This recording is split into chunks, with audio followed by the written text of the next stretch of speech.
Bonjour à tous, chers abonnés. Ici Gaëtan de The Flares. On se retrouve pour la série de podcasts Humain demain en collaboration avec l'AFT, l'Association française transhumaniste. Comme vous voyez, j'ai un fond tout flou. Je teste. On verra si ça vous plaît ou pas, mais c'est peut-être que je garderai pas ce fond. En tout cas, c'est juste pour changer un petit peu. À travers cette série, notre but est d'explorer l'avenir technologique de l'humain. Pour chaque épisode, nous allons recevoir des chercheurs, scientifiques, philosophes, politiciens ou encore artistes, ainsi qu'un membre de l'AFT ou un de leurs collaborateurs en tant que co-animateur. Pour cet épisode, nous recevons François-Xavier Pellet. C'est un chercheur et entrepreneur de plusieurs entreprises de biotech qui se focalisent sur la recherche contre le vieillissement. Didier Cornel, vice-président de l'Association française transhumaniste, va m'accompagner en tant que co-animateur. Salut Didier. Nous avons le plaisir et la chance de rencontrer un longévitiste de très longue date. Il nous parlera de ses recherches, de sa perception des questions relatives à la longévité, des pistes et des espoirs de ce qu'il effectue comme travaux pour une vie beaucoup plus longue en bonne santé et de ce qui progresse aujourd'hui en général. On vous rappelle que pour un meilleur confort, vous pouvez écouter ce podcast en tâche de fond. Vous pouvez continuer de le regarder sur YouTube avec mon fond tout flou.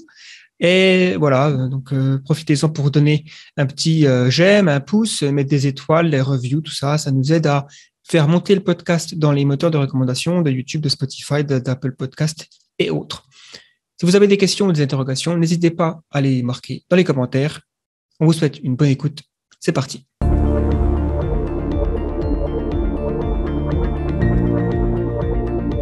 Le podcast Humain demain. Donc, merci à François-Xavier d'avoir accepté notre invitation pour parler donc de vos travaux concernant le vieillissement. Alors déjà, je vais vous demander si vous pouvez vous présenter et sur quoi travaillez-vous. Très bien. Donc, je suis François-Xavier Pellet, je suis chercheur maintenant depuis 12-13 ans. Je travaille avec Miroslav Radman, que vous avez déjà interviewé. Je travaille avec lui depuis ce temps-là, à peu près, depuis la fin de ma thèse, il y a 12 ans de ça. Et mon domaine de recherche, c'est bien entendu la biologie du vieillissement. J'ai un background qui est… je suis biologiste au départ. J'ai également fait des études en chimie organique. J'ai fait une thèse en bioinformatique. Donc, je suis parti dans différentes directions. Et ensuite, j'ai rejoint le labo de Miroslav Radman à Paris, où j'ai aussi acquis une expérience en, on va dire, biologie, en génétique. Et donc, voilà. Donc, c'est un parcours assez large en termes d'approche de la biologie. Voilà. Et j'ai travaillé, en fait, pendant des années pour une boîte française de cosmétiques qui était très intéressée par mes recherches sur le vieillissement et que j'ai quitté l'année dernière. Donc maintenant, je travaille à mon compte. J'ai créé mes propres entreprises qui développent aussi des solutions contre le vieillissement. Très intéressant déjà comme introduction et très large comme niveau de compétences autour des questions. Est-ce que vous pourriez décrire quels sont les processus du vieillissement chez l'humain, que peut-être pour introduire, pour ceux qui connaissent un peu, mais pas complètement le sujet, qu'est-ce qu'on sait aujourd'hui des processus du vieillissement chez l'humain ? Ouais. Effectivement, c'est une question très large et ça explique pourquoi mon background était aussi large, parce que le vieillissement, on peut le regarder à plein de différentes échelles. Et donc, moi, à cause de mon background, j'ai commencé plutôt aux échelles les plus petites, donc aux échelles moléculaires. Donc, on peut voir le vieillissement comme le vieillissement des molécules à l'intérieur des cellules. Donc, on a le vieillissement des protéines, c'est quelque chose sur lequel Miro Radman travaille beaucoup. On a le vieillissement, donc ça veut dire l'oxydation des protéines dans ce cas-là, l'ADN, les lipides, tout ça, ce sont des choses, ou les membranes, tout ça, ce sont des choses qui vont vieillir à leur échelle, on va dire, à l'intérieur des cellules, c'est-à-dire se dégrader avec le temps. Et cette dégradation va entraîner une perte, on va dire, du fonctionnement général du système. On peut regarder ça aussi à une échelle un peu plus grande, c'est-à-dire au niveau des organelles, tels que les mitochondries, par exemple, qui sont aussi au cœur des causes fondamentales du vieillissement. Donc, les mitochondries sont la source de production d'énergie dans les cellules, mais c'est également la source principale de production de ce qu'on appelle les ROS, donc les Reactive Oxygen Species. On appelle ça les radicaux libres aussi en français. Et donc, ces mitochondries qui produisent à la fois l'énergie et les produits dérivés de l'oxygène comme effet secondaire de cette production d'énergie vont être une des causes fondamentales du vieillissement et vont elles-mêmes vieillir. Donc, on peut aussi regarder le vieillissement à l'échelle de la cellule, évidemment. Donc, chaque cellule vieillit à un rythme différent, d'ailleurs, même au sein d'une population apparemment homogène de cellules, chaque cellule va vieillir à sa propre vitesse. Donc, il y a beaucoup de recherches qui sont faites autour de ça dans le domaine de ce qu'on appelle les sénolytiques maintenant, donc la sénescence cellulaire. Et on voit que dans une population de cellules, certaines cellules ont vieilli, sont devenues sénescentes et vont intoxiquer, entre guillemets, toutes les cellules voisines. Donc, il y a beaucoup de recherches qui sont faites là-dessus également. Et si on monte encore d'une échelle, on peut voir le vieillissement à l'échelle des systèmes dans les corps. Donc, par exemple, le vieillissement du système immunitaire, c'est quelque chose d'assez important. On entend beaucoup parler de l'inflammaging. Ça, c'est aussi un des éléments fondamentaux. Et puis, bien sûr, à la fin, donc chaque organe peut vieillir aussi à sa vitesse en fonction, donc différemment selon les personnes, en fonction des faiblesses des uns et des autres, qui sont en partie codées génétiquement, en partie dues à l'environnement. Et voilà. Donc là, j'ai fait en quelques mots une vision dans tous les extrêmes de ce qu'on peut appeler le vieillissement, donc c'est-à-dire une dégradation de l'ensemble de ces systèmes qui sont tous interconnectés avec le temps. Finalement, il y a deux questions que j'aimerais poser. La première, c'est qu'est-ce qui explique pourquoi le vieillissement a été donc quelque chose de sélectionné par la nature, par l'évolution, parce qu'il y a des organismes qui ne vieillissent pas de manière traditionnelle, on va dire. Et la deuxième, ce serait de savoir quelle est la théorie qui fait consensus sur pourquoi et qu'est-ce qui fixe la limite de notre propre durée de vie maximale chez l'humain, c'est-à-dire qu'à peu près 120 ans, puisqu'on n'a aucune raison de penser qu'un humain peut vivre 150 ans. Et qu'est-ce qui explique cela? Alors, effectivement, donc, ce sont deux questions très intéressantes. En ce qui concerne l'évolution, on ne peut pas vraiment dire que le vieillissement était sélectionné. On peut dire que dans certains cas assez rares, il a été contre-sélectionné. Mais le vieillissement est plus un effet secondaire d'un manque de sélection. C'est-à-dire que le consensus là-dessus, c'est que ce qui compte dans l'évolution, c'est la reproduction. C'est le cœur de l'évolution. Tant que la reproduction a lieu, l'évolution continue. Et donc, les organismes sont optimisés, entre guillemets, pour être fonctionnels pendant le temps de leur reproduction. Et ensuite, il n'y a pas eu vraiment de sélection pour que justement ces organismes puissent continuer à vivre très longtemps. Et donc, les effets secondaires simplement du fait de vivre, comme ce que je disais tout à l'heure, par exemple la production de ROS au niveau des mitochondries, n'a pas forcément subi suffisamment de pression de sélection pour que les organismes vivent beaucoup plus longtemps. Donc ça, c'est l'explication, on va dire, la plus simple. Mais on peut se demander comment ça se fait qu'il y ait effectivement des exceptions, mais ça c'est typique à la biologie. Il y a toujours des règles et il y a toujours des exceptions en biologie. Et donc pourquoi est-ce qu'il y a des organismes, et c'est comme ça qu'il faut poser la question, pourquoi est-ce qu'il y a des organismes qui arrivent à échapper à ça, et surtout pourquoi est-ce qu'on a des organismes qui vivent avec des longévités aussi différentes. Donc si on prend par exemple l'humain par rapport à… l'humain est quand même une espèce qui vit particulièrement longtemps.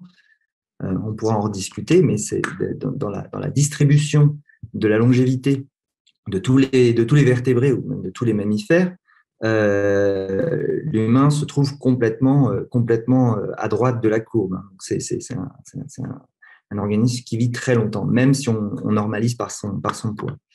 Et donc, il y a des organismes qui vivent, entre guillemets, très vite, c'est-à-dire que leur métabolisme est tel que c'est dans leur intérêt d'avoir un métabolisme rapide pour pouvoir se reproduire très rapidement, arriver très vite à l'âge de la maturité sexuelle. Et donc, on va dire, très grande vitesse métabolique a pour conséquence une grande vitesse du vieillissement. On peut voir ça comme ça. Et donc ça, généralement les organismes herbivores, très souvent, qui sont des proies plutôt, vont avoir ce type de vieillissement plus rapide, alors que des organismes qui sont soit les prédateurs vivent généralement plus longtemps que les proies, soit les organismes sociaux. Donc on a remarqué aussi que chez les organismes sociaux, la longévité était généralement beaucoup plus longue. Là, c'est parce que en fait, ils vivent dans un environnement protégé. Et ça permet d'ouvrir la possibilité de vivre plus longtemps et donc de laisser la place à un métabolisme potentiellement plus lent. Ça peut être une première chose, ou une autre forme d'optimisation. Alors, il y a un autre exemple qui est intéressant quand on parle de la longévité et du métabolisme, c'est qu'il y a une exception, évidemment, comme toujours en biologie, c'est si on s'intéresse au cas des oiseaux. Donc, en moyenne, les oiseaux vivent plus longtemps que les autres vertébrés, y compris les mammifères. Donc, si on prend l'ensemble des mammifères et l'ensemble des oiseaux, il faut encore, on trace la distribution de leur longévité, on voit que les oiseaux vivent plus longtemps, et c'est paradoxal puisque les oiseaux ont un métabolisme en moyenne plus rapide que celui des mammifères, en partie à cause du fait qu'ils volent, et le vol nécessite beaucoup d'énergie. Et l'explication à ça, qui peut paraître paradoxal pour quelqu'un qui n'est pas un expert en biologie ou en évolution, c'est que pour pouvoir avoir justement ce surplus d'énergie, leurs mitochondries ont été optimisées. C'est-à-dire qu'elles ont des mitochondries qui sont plus performantes, d'une part en termes de production d'énergie, et d'autre part en termes de production de radicaux libres. Donc, elles produisent plus d'énergie et moins de radicaux libres. Et ça, sur le long terme, ça fait des espèces qui, en moyenne, vivent plus longtemps. Alors, l'autre question, si vous pouvez me la rappeler.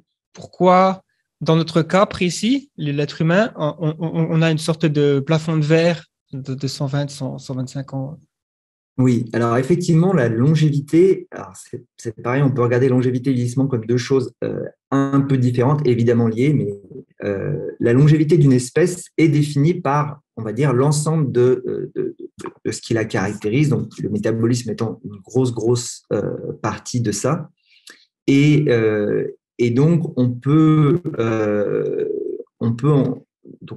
définir la longévité d'un organisme par tous les éléments qui la caractérisent. Et donc, dans notre cas, et ce serait le cas d'ailleurs pour toutes les autres espèces qu'on étudie, on a un espèce de plafond biologique dans lequel on ne peut pas faire mieux tant qu'on reste dans un comportement presque naturel. C'est-à-dire que si on prend une souris de laboratoire, par exemple, et qu'on la nourrit parfaitement, on la préserve évidemment de tout prédateur, et on n'a aucun stress. Et voilà. On essaye d'optimiser au maximum ses conditions de vie.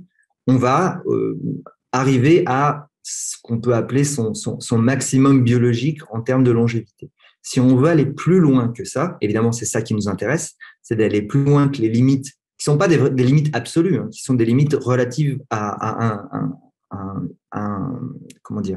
un vieillissement normal, on va dire. Il faut faire plus que simplement bien les nourrir et supprimer les. Et donc, pour nous, c'est pareil. Donc, c'est ce qu'on a observé parce que nous, on est une espèce. Ça fait déjà quelques temps qu'on vit dans des conditions qui sont proches de l'optimal, on va dire. Pas pour tout le monde, mais pour certaines personnes. Et on est aussi une très, très large population, plusieurs milliards d'entre nous. Et donc, c'est comme ça qu'on a pu observer que le maximum biologique pour les humains était autour de 120 ans, effectivement. Mais quand je dis maximum biologique, ça sous-entend maximum biologique sans apporter de traitement particulier contre le vieillissement. Et ça, c'est un point très important parce qu'il y a beaucoup de discussions en ce moment par rapport à ça. Régulièrement, je vois des articles qui disent qu'on ne peut pas franchir cette barrière des 120 ans.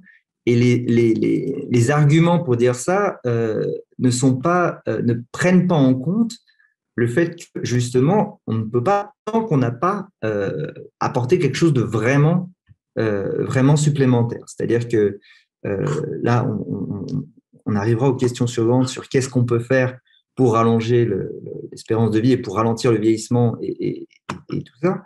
Et en fait, tant que tout ce qu'on fait, c'est simplement des choses basées sur l'alimentation et, on va dire, éviter les principales maladies qui peuvent nous tuer, on ne peut pas effectivement aller plus loin que ça. Si on veut aller plus loin, il faut faire plus et éventuellement beaucoup plus. Donc, on va pouvoir discuter de ça juste après, j'imagine. Comme vous l'avez dit, donc, ce qui est possible aujourd'hui au point de vue de la nutrition, au point de vue de l'exercice, au point de vue de la restriction calorique, l'hygiène de vie en général, tout ça ne nous permettra pas logiquement de dépasser la limite biologique. Moi, je voulais quand même revenir brièvement aussi sur l'idée que vous avez, et qu'on va dire la majorité des scientifiques probablement, sur le côté non programmé du vieillissement.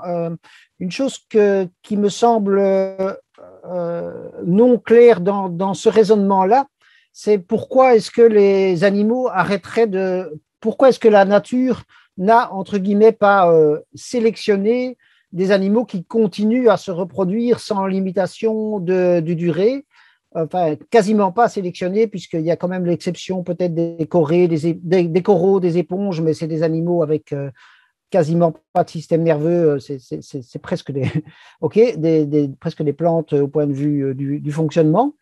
Et il y a un certain nombre de chercheurs, dont Josh Mitteldorf, que vous connaissez peut-être, qui ont plutôt la vision, oui, en fait, la durée de vie maximale, elle est programmée, et elle est programmée parce que, notamment, il est nécessaire de maintenir la diversité génétique, et donc il est nécessaire d'avoir un renouvellement. Quelle est votre opinion par rapport à cette théorie-là? Et alors, j'aurais presque une question subsidiaire qui, moi, me taraude depuis. Donc, il y a des environnements, comme vous avez dit, un élément important, c'est la prédation. Donc, plus il y a de prédateurs, moins il y a de prédateurs, plutôt, voyons dans ce sens-là, plus la durée de vie est longue. Hein, et c'est probablement pour ça que les animaux volants vivent plus longtemps. Comment se fait-il que des animaux qui n'ont vraiment quasiment pas de prédateurs, ou pas de prédateurs du tout, et qui vivent dans des environnements parfaitement stables, et là, il y en a pas tellement loin de chez vous d'ailleurs, les salamandres cavernicoles de Slovénie, apparemment elles vivent très longtemps, mais n'empêche qu'elles n'ont pas de durée de vie indéfinie. Et ça, c'est quelque chose qui, je dirais, m'échappe. Pourquoi est-ce que la nature, parce qu'il semble que ces animaux cavernicoles, ils restent là pendant des centaines de milliers d'années, voire des millions d'années. Comment ça se fait que la nature n'a jamais, entre guillemets, sélectionné pour que la durée de vie soit indéfinie, parce que ce serait plus rentable, entre guillemets, de continuer à ce qu'ils se reproduisent sans limitation. Et peut-être que ce qui explique, pour donner une piste que j'avais lue, c'est les parasites, parce que les parasites, là, je suppose qu'ils continuent à évoluer même dans un environnement clos. Voilà la question que poserait probablement Josh Mitteldorf et d'autres. Donc, effectivement, c'est une question très compliquée. Je pense que c'est pour ça en fait, que vous n'avez jamais eu de réponse très claire. C'est parce qu'il n'y a pas encore de réponse très claire à cette question-là. La question de pourquoi on ne peut pas envisager, alors, à part quelques exceptions, mais qui sont effectivement des organismes extrêmement simples, pourquoi est-ce que vivre indéfiniment, ça ne présente pas un grand intérêt d'un point de vue biologique? C'est plutôt comme ça, en fait, qu'il faut le voir. C'est-à-dire, c'est tout simplement à cause ce qu'on appelle dans les théories d'évolution le coût. C'est-à-dire que pour pouvoir, si vous avez l'option, d'une part, simplement d'avoir des organismes qui se reproduisent et qui vont ensuite dépérir, mais ils se sont reproduits, donc ils vont avoir, et d'ailleurs, plus ils ont de descendance, et plus généralement leur espérance de vie est courte. Là encore, il y a des exceptions. Par exemple, les fourmis, les reines fourmis vivent très longtemps alors qu'elles passent leur vie à se reproduire, mais c'est une exception à cette règle-là. C'est tout simplement que pour pouvoir maintenir un organisme indéfiniment, sachant qu'évidemment, il peut toujours se passer pas mal de problèmes. Donc, la maintenance, le coût de la maintenance continue et indéfinie est probablement trop élevé pour que justement ça puisse présenter un avantage évolutif. Donc ça peut être une façon un peu simpliste de regarder les choses. L'autre, c'est qu'effectivement, il faut comprendre l'évolution, comme son nom l'indique, comme quelque chose qui doit être fluctuant. Tout simplement parce que les environnements eux-mêmes changent. Donc, avoir des populations, l'idée de l'évolution, c'est de partir d'un organisme qui puisse produire un maximum d'autres organismes qui lui sont semblables mais pas identiques, avec quelques petites mutations, avec quelques petites évolutions, micro-évolutions, en fait une augmentation d'apport de la diversité, et que effectivement on aurait moins dans des organismes qui se reproduiraient comme ça de façon, qui serait sans vieillissement. Ils pourraient a priori toujours se reproduire, mais il faut d'abord cette phase de diversité qui soit ensuite une solution à un potentiel changement d'environnement. Donc, en théorie, on pourrait effectivement envisager une espèce qui arrive à perfectionner les deux, c'est-à-dire la possibilité de se reproduire en continu, un peu comme les fourmis, avec une forte reproduction et un maintien très important de cette maintenance nécessaire à l'absence de vieillissement. Mais c'est vrai qu'il y a très, très peu de cas. Et comme on voit que les seuls exemples qui fonctionnent, en fait, donc les hydres sont un exemple comme ça. On a effectivement quelques coraux qui fonctionnent comme ça. Ce sont des organismes qui sont extrêmement simples. Et on peut se dire que justement, plus les organismes sont complexes et plus leur maintenance indéfinie devient complexe également. Donc, c'est probablement ça l'explication. Il y a un autre aspect, une autre façon de voir les choses, c'est que le côté immortel d'un organisme existe d'une certaine façon, de façon cachée, on va dire, dans la lignée germinale, puisqu'on dit que la lignée germinale est immortelle. Et effectivement, si on se focus simplement sur une cellule qui va donner une autre cellule, qui va donner une autre cellule, on a en nous une lignée cellulaire immortelle, donc qui a trouvé une solution pour ça, mais plutôt que de se focaliser sur l'ensemble de l'organisme, l'énergie nécessaire pour pouvoir maintenir cette espèce d'immortalité a été focalisée sur la lignée germinale, donc sur la continuation de l'espèce. Et réussir à le faire sur l'ensemble de l'organisme, c'est probablement que ça avait un coût trop élevé pour la plupart des espèces. Et pour un coût élevé, ça ne veut pas dire que c'est nécessairement impossible, mais ça veut dire qu'il faut une énorme pression de sélection pour pouvoir le favoriser. Et donc maintenant, la façon dont on peut poser la question, c'est quel genre d'environnement pourrait obliger une espèce à devenir immortelle. Donc c'est uniquement dans ce contexte-là qu'on pourrait l'envisager. Et j'y ai jamais réfléchi, pour dire la vérité. Ça pourrait faire un bon livre éventuellement. Mais c'est comme ça qu'il faudrait le voir. Est-ce qu'on pourrait envisager un environnement, même artificiel dans un laboratoire, qui favorise la longévité jusqu'à l'extrême. Donc ça peut être une façon de voir les choses. Je ne sais pas si j'ai vraiment répondu à votre question. Oui, merci. Je trouve intéressant les pistes. Ça répond, sauf peut-être pour les salamandres cavernicoles, moi, j'ai un peu l'impression qu'il y a une sorte de limite à peu près absolue pour quasiment toutes les espèces à 1 ou 2 siècles. Et il y a les requins du Groenland, en tout cas toutes les espèces, on va dire, avec un système nerveux relativement complexe. Mais d'un autre côté, par définition, on n'a pas de système de suivi rigoureux sur plusieurs siècles, bien sûr, et malheureusement pour plein de raisons. Mais merci déjà pour… Dans le cas des salamandres, de ce que j'ai pu comprendre, il y a aussi un autre, parfois un coût très élevé à la longévité. Donc, c'est le cas de ces salamandres-là, pour ce que je m'en rappelle. Également pour certains poissons qui vivent très, très profondément, qui vivent aussi à peu près plus de 100 ans, voire 200 ans. C'est que très souvent, le coût justement d'une telle longévité, même si ce n'est pas comme ça que ça fonctionne, mais ce n'est pas grave, c'est un métabolisme extrêmement lent. Donc déjà, très souvent, ces espèces-là, donc je pense par exemple aux espèces de poissons qui vivent 200 ans ou les requins là, qui vivent même jusqu'à 400, je crois, ça a été décrit, ils atteignent l'âge de reproduction vers 70 ans. Donc, avant ça, c'est toujours des enfants. Donc, vous pouvez imaginer que dans la nature, ça a rarement été favorisé, puisque reculer si tardivement l'âge de reproduction, ça a des risques énormes. C'est-à-dire que dans un environnement, effectivement, les grands fonds, tout comme les cavernes, sont des environnements avec effectivement peu de risques, mais le moindre changement, ça peut être un changement climatique, ça peut être l'arrivée inopportune d'un parasite ou d'un prédateur, vont faire que cette espèce va être éliminée extrêmement rapidement. Donc peut-être que dans l'évolution, il y a eu plusieurs essais, entre guillemets, plusieurs apparitions de ce genre d'organismes, mais qu'ils n'ont pas pu faire face à des problèmes, à des changements d'environnement, justement. Ça reste des espèces fragiles, entre guillemets, d'un point de vue évolutif. Et donc, par rapport à vos propres recherches, donc de ce que vous faites dans votre laboratoire, est-ce que vous pouvez entrer en détail sur quel processus du vieillissement vous focalisez le plus et pourquoi vous pensez que c'est une approche prometteuse, qui apporte de grandes promesses, j'imagine. Oui, alors ma réponse va peut-être vous surprendre un peu. Je suis un chercheur assez inhabituel.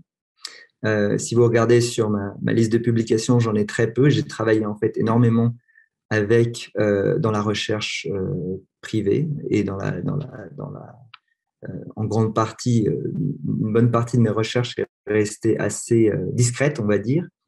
Et ça m'a donné un avantage par rapport à d'autres chercheurs, c'est que justement, j'ai pas eu l'obligation de me focaliser sur une des causes du vieillissement et un axe en particulier. Donc, j'en ai, pour reprendre un peu l'historique, moi, j'ai toujours été obsédé par cette question du vieillissement. Quand je dis toujours, c'est-à-dire que vers 14-15 ans déjà, j'avais en tête de pouvoir faire quelque chose contre le vieillissement. Donc, je fais partie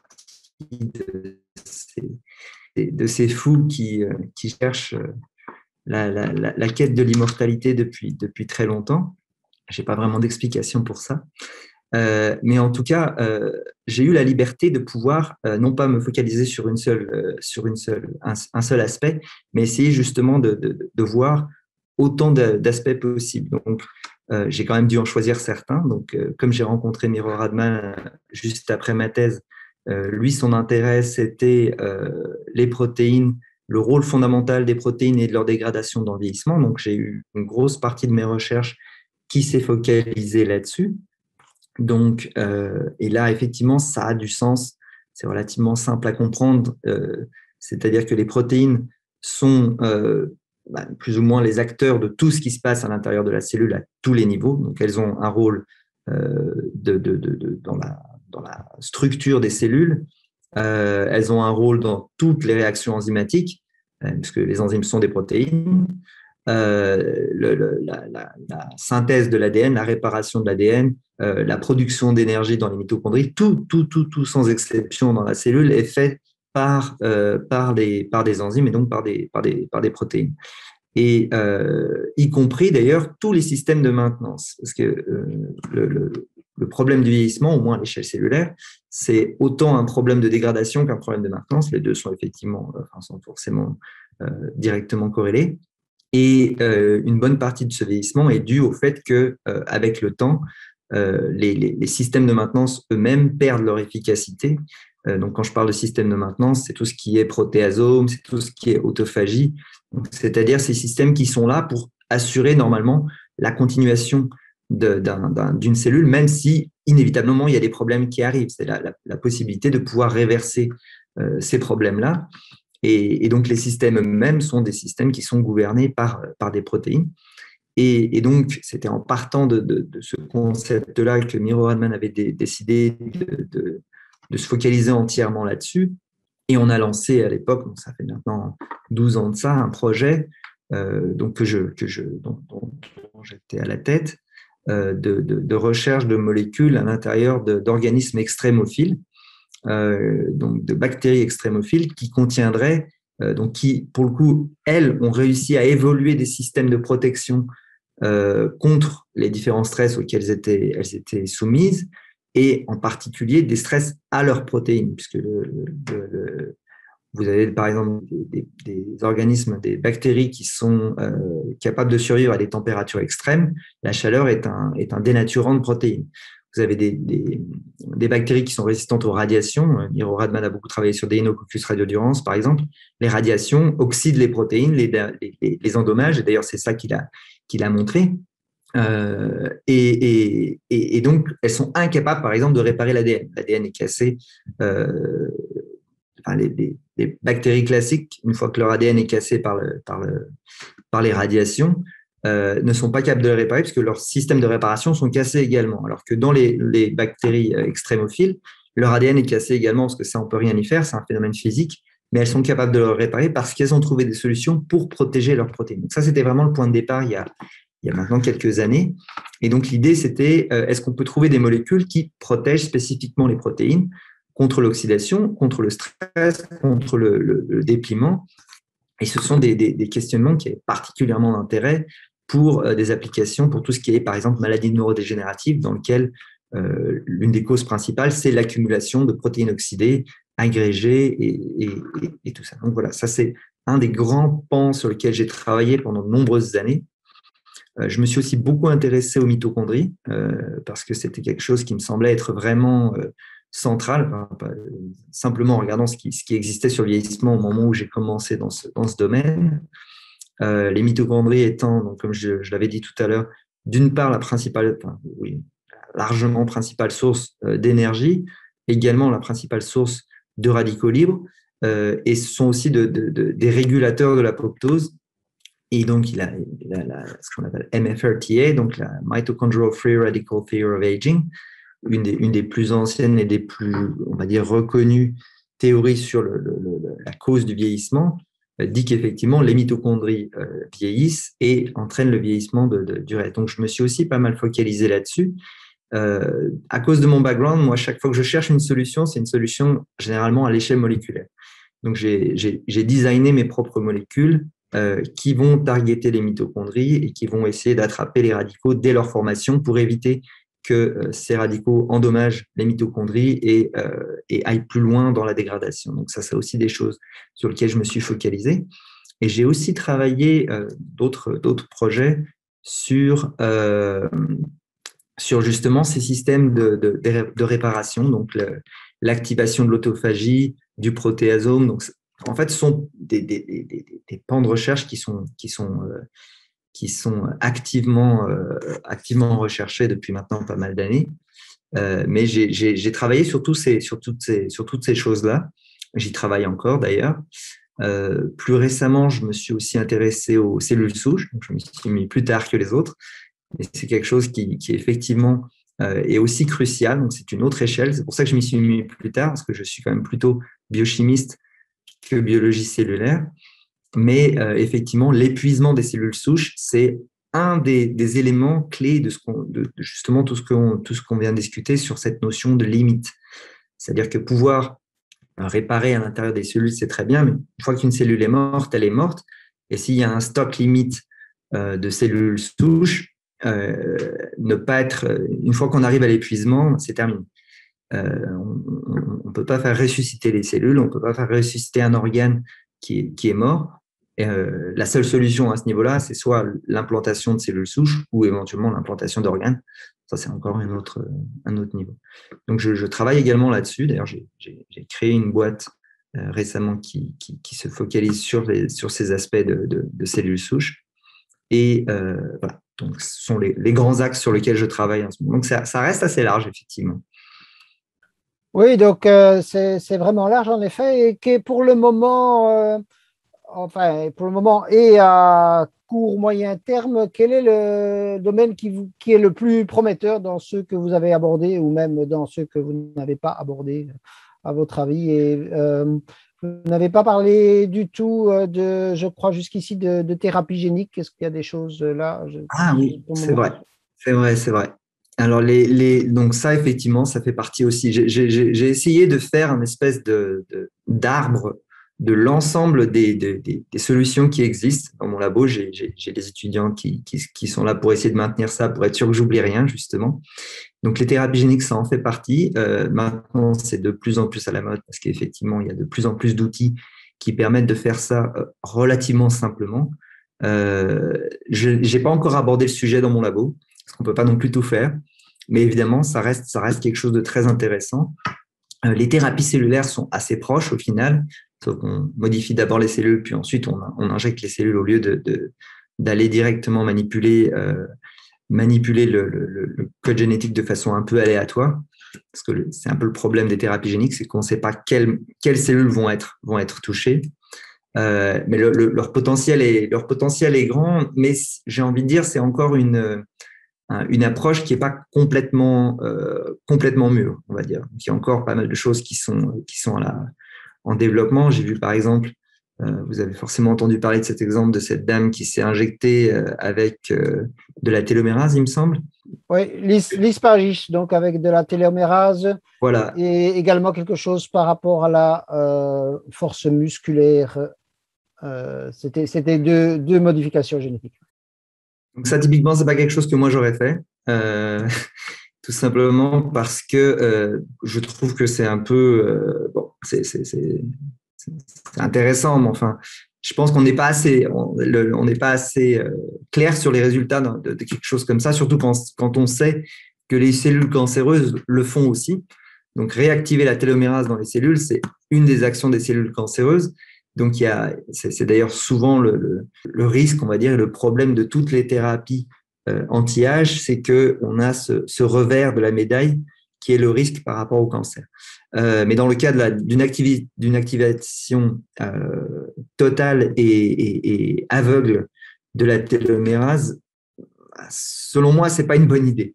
Ce qui pourrait être intéressant, c'est de pouvoir le faire ponctuellement, c'est-à-dire d'avoir un système dans lequel on pourrait activer la télomérase et la désactiver à volonté, c'est-à-dire avoir quelque chose. D'ailleurs, c'est ce qui se passe dans les cellules somatiques. La télomérase est active, il n'y en a pas beaucoup. Pendant longtemps, on croyait qu'il n'y en avait pas du tout, mais elle est simplement active ponctuellement quand le besoin s'en fait sentir, après un stress en général. C'est aussi quelque chose qui est activé par le stress.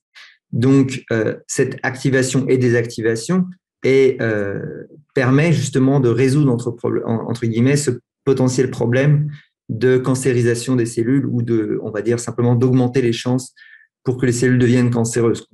On préfère éviter en général. Donc voilà, donc télomérase, c'est un des exemples de ce qui pourrait être fait par thérapie génique. Il y a un potentiel qui est forcément énorme sur tout ce qui pourrait être fait dès qu'on aura trouvé effectivement les autres intervenants comme potentiel ralentisseur, on va dire, du vieillissement, si on peut réactiver certains systèmes ou par thérapie génique, ou même emprunter à d'autres organismes des systèmes que nous ne avons pas. Donc ça, ce sera encore un cran supérieur. On n'en est pas encore là, mais enfin, pourquoi pas. Si on trouve, par exemple, dans une de ces organismes extrémophiles, une protéine ou un système qui nous rendrait extrêmement résistants, ce serait quelque chose d'intéressant. Mais ça, là, pour l'instant, on reste dans le domaine de la science-fiction. Il n'y a pas, à ma connaissance, personne n'a creusé cet aspect-là pour l'instant. Et ça reste une possibilité. La thérapie génétique, c'est juste un outil, en fait. Mais ça reste très intéressant.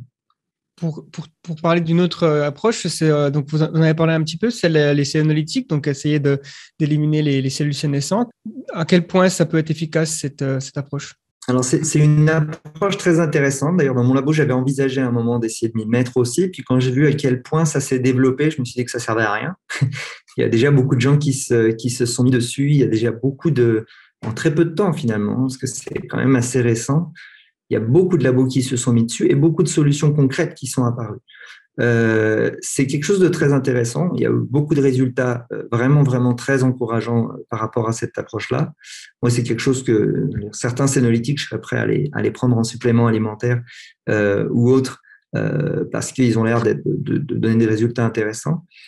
J'ai envie de dire, un peu comme pour la télomérase, c'est typiquement le genre d'approche qui est probablement bonne de façon ponctuelle, c'est-à-dire une fois de temps en temps, comme un espèce de nettoyage de printemps, on supprimerait les cellules sénescentes les plus dangereuses et les plus toxiques. Ce qui s'est passé aussi, comme forcément ce pan, on va dire, de la biologie du vieillissement, c'est quand même bien développé. On s'est forcément rendu compte qu'il y avait aussi des points négatifs.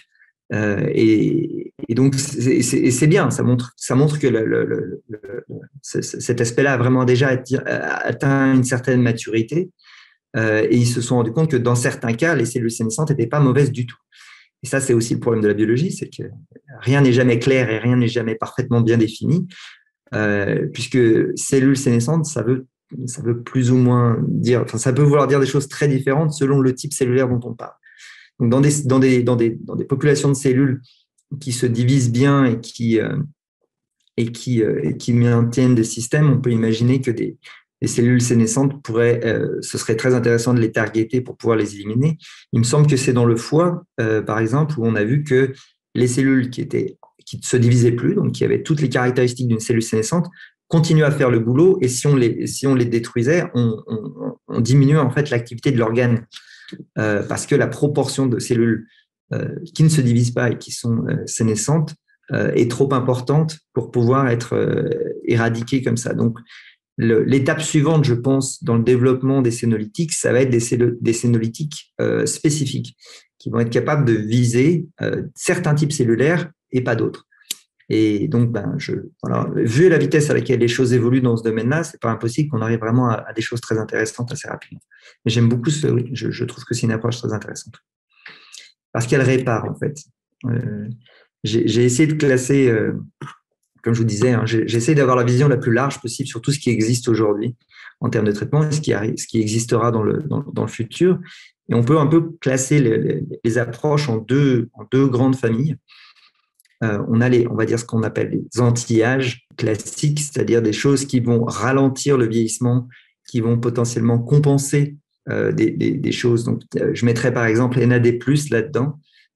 Donc des approches dans lesquelles on voit qu'avec l'âge, on perd quelque chose et on le remplace par quelque chose d'autre. Je mettrais également les antioxydants dans cette famille-là. Je mettrais aussi, d'ailleurs, même les molécules sur lesquelles moi j'ai travaillé, qui sont les protecteurs de protéines, ne sont pas des molécules qui vont réverser le problème du vieillissement, mais dont le but, c'est vraiment de ralentir le vieillissement. Donc ça, c'est une première grande famille. Ça regroupe beaucoup on va dire, l'essentiel des thérapies aujourd'hui. Et il y en a d'autres qui sont plus axés vers le rajeunissement, c'est-à-dire de réverser des dommages. Donc, les sénolytiques sont quand même plus dans les anti-âges classiques, mais ils rajeunissent la population de cellules. Donc, la notion de rajeunissement, c'est quelque chose il faut aussi pouvoir la comprendre dans ce qu'elle peut vouloir dire d'un point de vue biologique. On peut rajeunir une cellule en éliminant, par exemple, une grande partie. Donc, l'activation de l'autophagie, typiquement, devrait amener, et le fait d'ailleurs, un rajeunissement de la cellule. Si vous voulez rajeunir une population de cellules, les sénolytiques peuvent faire ce travail-là, puisqu'ils vont éliminer les cellules vieilles. Donc, l'âge moyen de la population de cellules va diminuer. Donc, c'est un rajeunissement. Ça fonctionne aussi. On peut faire la même chose avec les mitochondries, par exemple.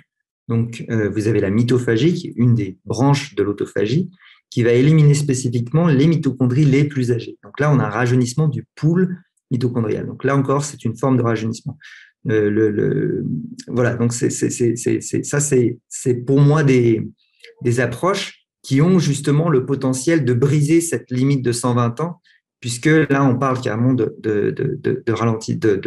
réversion du phénomène de vieillissement. J'en profite juste pour rebondir sur, vous avez mentionné les NAD+, donc c'est, il me semble, la première fois que j'ai entendu ce terme, c'était donc en lisant le travail de David Sinclair. Vous pouvez résumer, parce que c'est vrai que c'est quelqu'un qui est devenu assez rapidement une tête d'affiche dans le milieu des personnes qui travaillent sur le vieillissement, et donc c'est bien, hein, je trouve qu'il a des choses intéressantes à dire. Qu'est-ce que vous pensez de ces travaux et ces propositions? Il me semble qu'il a mis au point une théorie de l'information sur le vieillissement, quelque chose comme ça.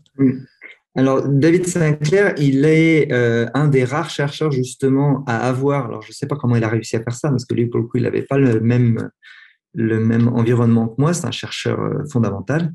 Il a réussi à justement s'intéresser à plusieurs en tout cas, causes du vieillissement, et pas seulement une. Donc, il a été connu au départ donc il était alors je me rappelle plus du nom de la personne avec qui il travaillait au départ, mais donc effectivement tout ce qui est restriction calorique mimétique, et donc voilà, donc cette notion qu'on peut imiter la restriction calorique, donc ça tourne beaucoup autour du métabolisme. Donc effectivement, NAD+ rentre dans ce grand groupe-là de s'intéresser au vieillissement à l'échelle du métabolisme, ce qui est quelque chose de très intéressant évidemment.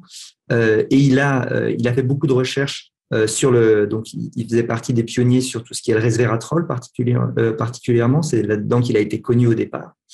Et les sirtuines, toutes les protéines qui sont impliquées justement dans l'action du resveratrol et de ce genre de molécules-là. Et puis, il a ajouté petit à petit d'autres approches. Et donc, oui, non, il fait vraiment des choses très, très intéressantes et très diverses aussi. Donc, ça, ce sont les choses sur lesquelles il travaille. Dans le cas des NAD+, c'est, comme je le disais tout à l'heure, c'est plus parti. Alors, ça vient pas de son labo. Hein, la recherche sur NAD+, ça vient d'autres labos au départ. Et lui, il s'y est mis également. Et l'idée, c'était qu'avec l'âge, le taux d'NAD+, qui est un des régulateurs, des master régulateurs du métabolisme, diminuait tout simplement. Alors, c'est très connu d'ailleurs que le métabolisme ralentit avec l'âge. Ça s'observe à tous les niveaux, même en culture cellulaire. Quand on fait pousser des cellules de personnes de 20 ans ou de 70 ans, les cellules ne se divisent pas à la même vitesse. Elles sont plus lentes chez les personnes plus âgées. Il y a d'ailleurs une théorie qui dit que la raison pour laquelle le métabolisme ralentit, c'est pour une bonne raison, c'est pour pouvoir justement limiter les effets du cancer. C'est d'ailleurs pour ça que quand on a un cancer à 30 ans, il est généralement beaucoup plus foudroyant qu'un cancer à 80 ans, parce que les cellules se divisent de toute façon beaucoup moins vite, donc y compris les cellules cancéreuses. Et donc, ce ralentissement du métabolisme est un des symptômes majeurs du vieillissement. Et l'idée, c'est est-ce qu'en rajoutant cette molécule clé du métabolisme, on peut réactiver. Mais alors, ça n'a pas d'effet rajeunissant. A priori, il n'y a pas de doute là-dessus. Ça n'a d'ailleurs même pas vraiment, de tout ce que j'ai pu lire jusqu'à présent, ça n'a pas d'effet sur la longévité, sur les modèles animaux. Ça a uniquement des effets sur ce qu'on appelle health span. Alors, je ne sais pas trop comment on dit ça en français, mais l'état de santé général, on va dire. C'est pas très joli en français, mais bon. Health span, je pense que vous voyez de quoi je parle. C'est par rapport à lifespan. Et donc, ça veut dire que par exemple, les souris qui sont traitées par ça, ou a priori les humains, je ne sais pas où on en est en termes de recherche sur les humains, vont vivre en meilleure santé pendant plus longtemps. Ce qui est évidemment un des majeurs. Hein. Il n'y a pas de doute sur le fait que ce soit très bien. Mais ça n'a même pas d'effet sur la longévité. Et donc, a priori, ça n'aura aucun effet sur l'extension de cette longévité maximale. Donc, c'est un autre aspect. C'est plus compensatoire, j'ai envie de dire. Tout comme il y avait des choses similaires sur les hormones, par exemple, qui reviennent à la mode d'ailleurs maintenant. C'était très à la mode dans les années 90. Ça revient maintenant un petit peu, les hormones sexuelles en particulier, testostérone et autres, comme étant, donc pareil, hein, sur la même observation, qu'avec l'âge, ça va en diminuant, et qu'en en remettant, ça donne un peu...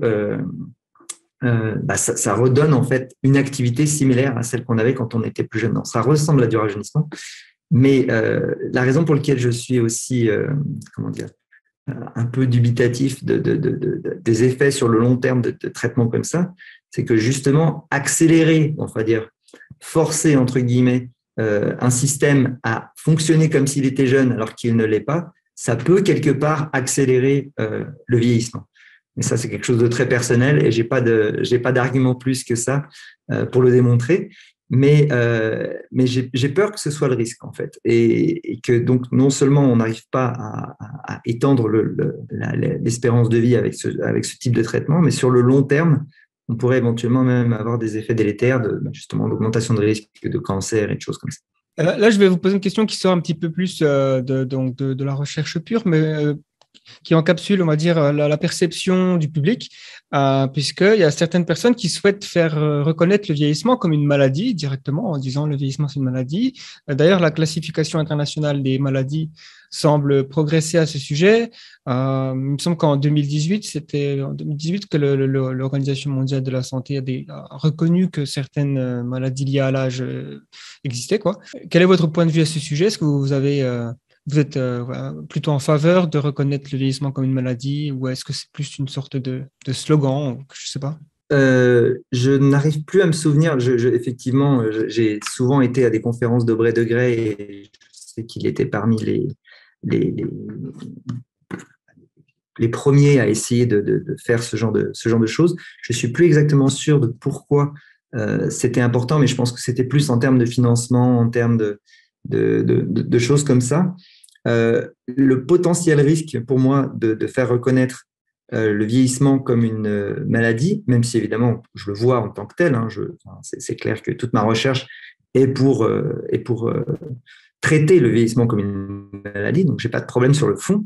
D'un point de vue philosophique, je suis complètement dans cet axe également. Je pense qu'il faut le traiter en tant que tel. Le fait que ce soit reconnu en tant que tel, ça veut dire aussi que le jour où c'est fait, l'ensemble des recherches sur le vieillissement appartiendra, entre guillemets, au domaine pharmaceutique.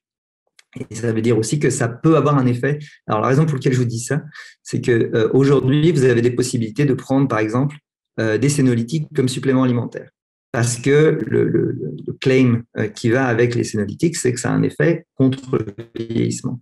Le jour où c'est reconnu comme maladie, on ne peut plus en prendre comme supplément alimentaire. Ça devient interdit. Ça devient un médicament et ça sous-entend évidemment des essais cliniques et donc un report de plusieurs années, voire de nombreuses années, avant de pouvoir y avoir accès, et une régulation au niveau des prix qui va être complètement différente également. Donc c'est un peu étrange ce que je vous dis là, hein, mais les essais cliniques sont évidemment indispensables. Je pense que élargir les essais cliniques au moins simples aux suppléments alimentaires serait de toute façon une bonne idée. Mais si ça pouvait s'accompagner d'une alternative, on va dire, dans la façon dont les médicaments sont développés aujourd'hui, ce qui est complètement normal, la façon dont ils sont développés est cohérente, mais pour des médicaments, on va dire, pour lesquels donc la première phase d'un essai clinique, c'est simplement pour voir si la molécule n'est pas dangereuse. Donc ça devrait être obligatoire pour tout ce qui est consommé, ça paraît complètement normal. Et ensuite, les autres phases, c'est pour voir l'efficacité. Donc sur une petite population en phase 2 et sur une grande population en phase 3. Et donc pouvoir, quand il s'agit du vieillissement, ces phases-là peuvent être extrêmement, extrêmement longues. Parce qu'avant de voir qu'une molécule a un effet sur le vieillissement, ça peut prendre énormément de temps, évidemment, parce que le vieillissement est lent. Et là, on le voit déjà sur les pathologies liées au vieillissement, comme justement Parkinson ou Alzheimer. Les développements cliniques prennent les phases en question, c'est minimum 10 ans pour réussir à faire toutes les phases avant de développer quelque chose.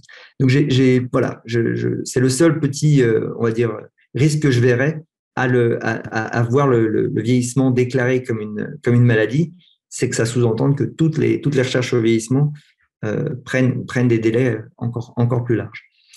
Mais c'est vrai que d'un point de vue social, ça peut aussi avoir une conséquence où d'un seul coup, on a tout un pan de la population qui se retrouve déclaré comme étant malade. Ce qui oui, pas forcément, théoriquement tout le monde, on est tous en train de vieillir, mais oui. C'est effectivement à double tranchant par rapport à la classification internationale des maladies et effectivement l'objectif qui était derrière, c'est de permettre notamment des recherches de médicaments spécifiquement contre le vieillissement. Mais après, ça nous amènerait à un tout autre débat sur le fait que les expérimentations, les tests cliniques aujourd'hui ont des mécanismes qui ont pour conséquence des coûts totalement déraisonnables. Je sais Absolument. qu'il y a on estime actuellement aux États-Unis que le prix total du test pour un nouveau médicament qui passe, on va dire, qui fonctionne, c'est 3 milliards de dollars. Donc, c'est totalement, totalement Mais fou. ça augmente Et la raison principale de ce prix, c'est que la plupart des produits n'arrivent pas jusqu'en bout de course. Et donc, on doit ça inclut toutes celles qui n'ont pas marché. Oui. Mais n'empêche, 3 milliards de dollars, Ah oui. ça représente des milliers de chercheurs pendant des années qui seraient payés avec un budget tout à fait confortable. Ouais. C'est étrange. Et alors, pour continuer par rapport à ces aspects, on va dire, pas directement scientifiques, mais plus sociaux, ou dans les organisations qui s'occupent actuellement de lutte contre le vieillissement, quelles sont pour vous les sociétés les plus prometteuses? Donc, en plus il y a évidemment Medils, mais il y a l'organisation la plus connue, en tout cas des longévitistes, c'est très certainement Sense avec Aubrey de Grey. Il y a aussi Google Calico qui est très, très secret. Et puis, il y en a quelques autres, mais quels sont pour vous les plus prometteuses pour pointer de Alors, effectivement, ceux que vous venez de nommer sont très différents. Donc, il y a effectivement plein d'organismes, d'instituts de recherche qui sont très actifs et qui sont très productifs. Le Buck Institute, c'est un des plus grands au monde pour le vieillissement, donc celui-là, on peut pas l'oublier, qui travaille d'ailleurs en partie avec Calico, il me semble. Il y a donc des grands instituts comme ça, il y en a de plus en plus, ils se développent de plus en plus. La France était un peu à la traîne là-dessus. Je ne sais pas pour la Belgique, mais j'imagine que ça doit être similaire. Ça commence maintenant quand même à se développer un petit peu. L'Europe en général, par rapport aux États-Unis, était un peu à la traîne. Donc, d'un point de vue institut privé-public, il y a quand même des choses qui se développent. Les entités privées telles que Calico, déjà, j'en connais pas beaucoup. Il y a énormément de biotech qui se développent, par contre, de petites biotech. Donc là, celles qui ont du potentiel, c'est difficile de dire parce qu'il y en a tellement. Donc ça, j'essaie de suivre un petit peu. Mais chaque molécule auquel vous pouvez penser, vous savez qu'il y a au moins 10 biotech qui travaillent dessus. Donc les sénolytiques, il y a même probablement plus que 10 biotech qui travaillent dessus. NAD+, c'est la même chose. Donc on a une démultiplication de ces petites biotech. Ça, c'est très encourageant, je pense, parce que c'est souvent là-dedans que les vraies découvertes se font. En plus, évidemment, des instituts plus classiques.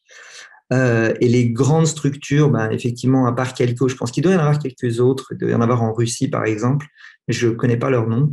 Calico, jusqu'à présent, ne m'a pas vraiment impressionné, malgré l'enthousiasme. Je faisais partie des gens qui étaient très enthousiastes. Possibilité que Google mette 1 milliard sur cette boîte-là et voilà. Mais leur développement reste maintenant quand même assez classique, c'est-à-dire qu'à mon avis, ils attendent justement de voir des petites boîtes qui vont produire des choses intéressantes et ils vont les racheter, comme font d'ailleurs toutes les industries pharma. Mais la différence de celle-ci, c'est qu'elle est effectivement axée pas plus, mais exclusivement sur le vieillissement. Mais de ce que j'ai pu voir jusqu'à présent et de ce que j'avais, comme vous dites, ils sont assez secrets, donc on ne sait pas trop ce qui se passe. Il n'y avait pas de choses franchement impressionnantes, en tout cas qui ont été mentionnées jusqu'à présent. Mais je pense qu'à mon avis, ils vont se développer, oui, comme les industries pharma. Les industries pharma, aujourd'hui, ils font très peu de leur propre recherche. Ils en font parce qu'ils ont tellement d'argent qu'ils peuvent se le permettre. Mais ils dépensent l'essentiel de leur argent à racheter les entreprises qui ont déjà fait les premières étapes de recherche. Et d'ailleurs, toutes les biotech se développent comme ça maintenant. Le business plan d'une biotech aujourd'hui, c'est de partir avec une molécule et d'arriver suffisamment loin pour pouvoir être racheté par un grand groupe pharma, puisque, comme vous disiez, le coût d'un développement complet est trop élevé. Donc, le système fonctionne comme ça aujourd'hui. Je pense que ça reste un système stimulant. D'ailleurs, on le voit, puisqu'il y a une démultiplication de ce genre d'entreprise. La recherche sur le vieillissement ces 20 dernières années a progressé de manière quand même très, très impressionnante. Il y a beaucoup de choses qui se développent. Et donc, je ne sais pas où ça va nous mener dans les 20 prochaines années, mais enfin, ma nature optimiste reste optimiste par rapport à tout ça.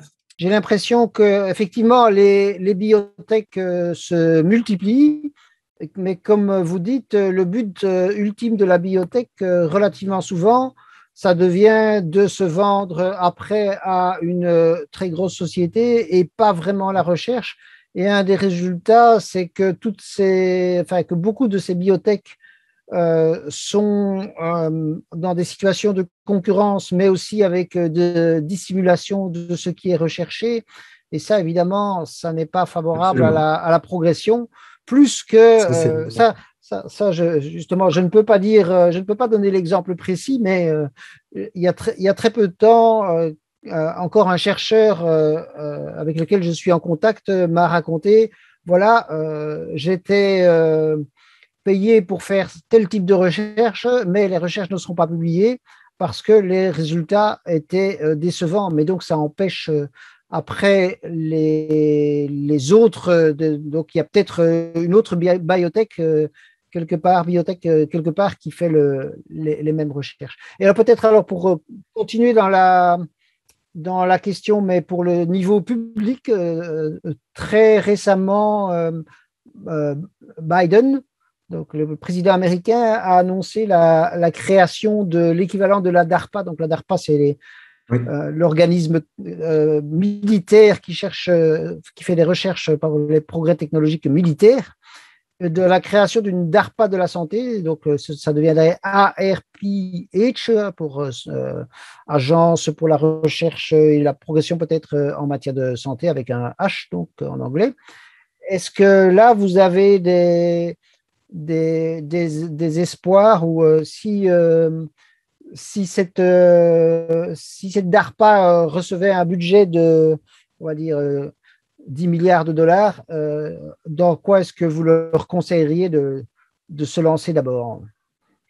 Les protéines de Miroslav et de vous probablement, mais sinon, ou aussi. Ouais. Pas forcément, mais peut-être en partie. Alors déjà, j'ignorais l'existence de cette création, c'est intéressant. Il y a déjà le NIH et le NIA, donc National Institute of Health and National Institute of Aging, qui existent déjà. Donc j'imagine que cette approche qu'ils veulent mettre en place, c'est quelque chose qui va être justement peut-être plus concret et moins comment dire, administratif. J'imagine qu'ils essayent d'être plus efficaces sur ce. Donc, c'est une très bonne nouvelle dans tous les cas.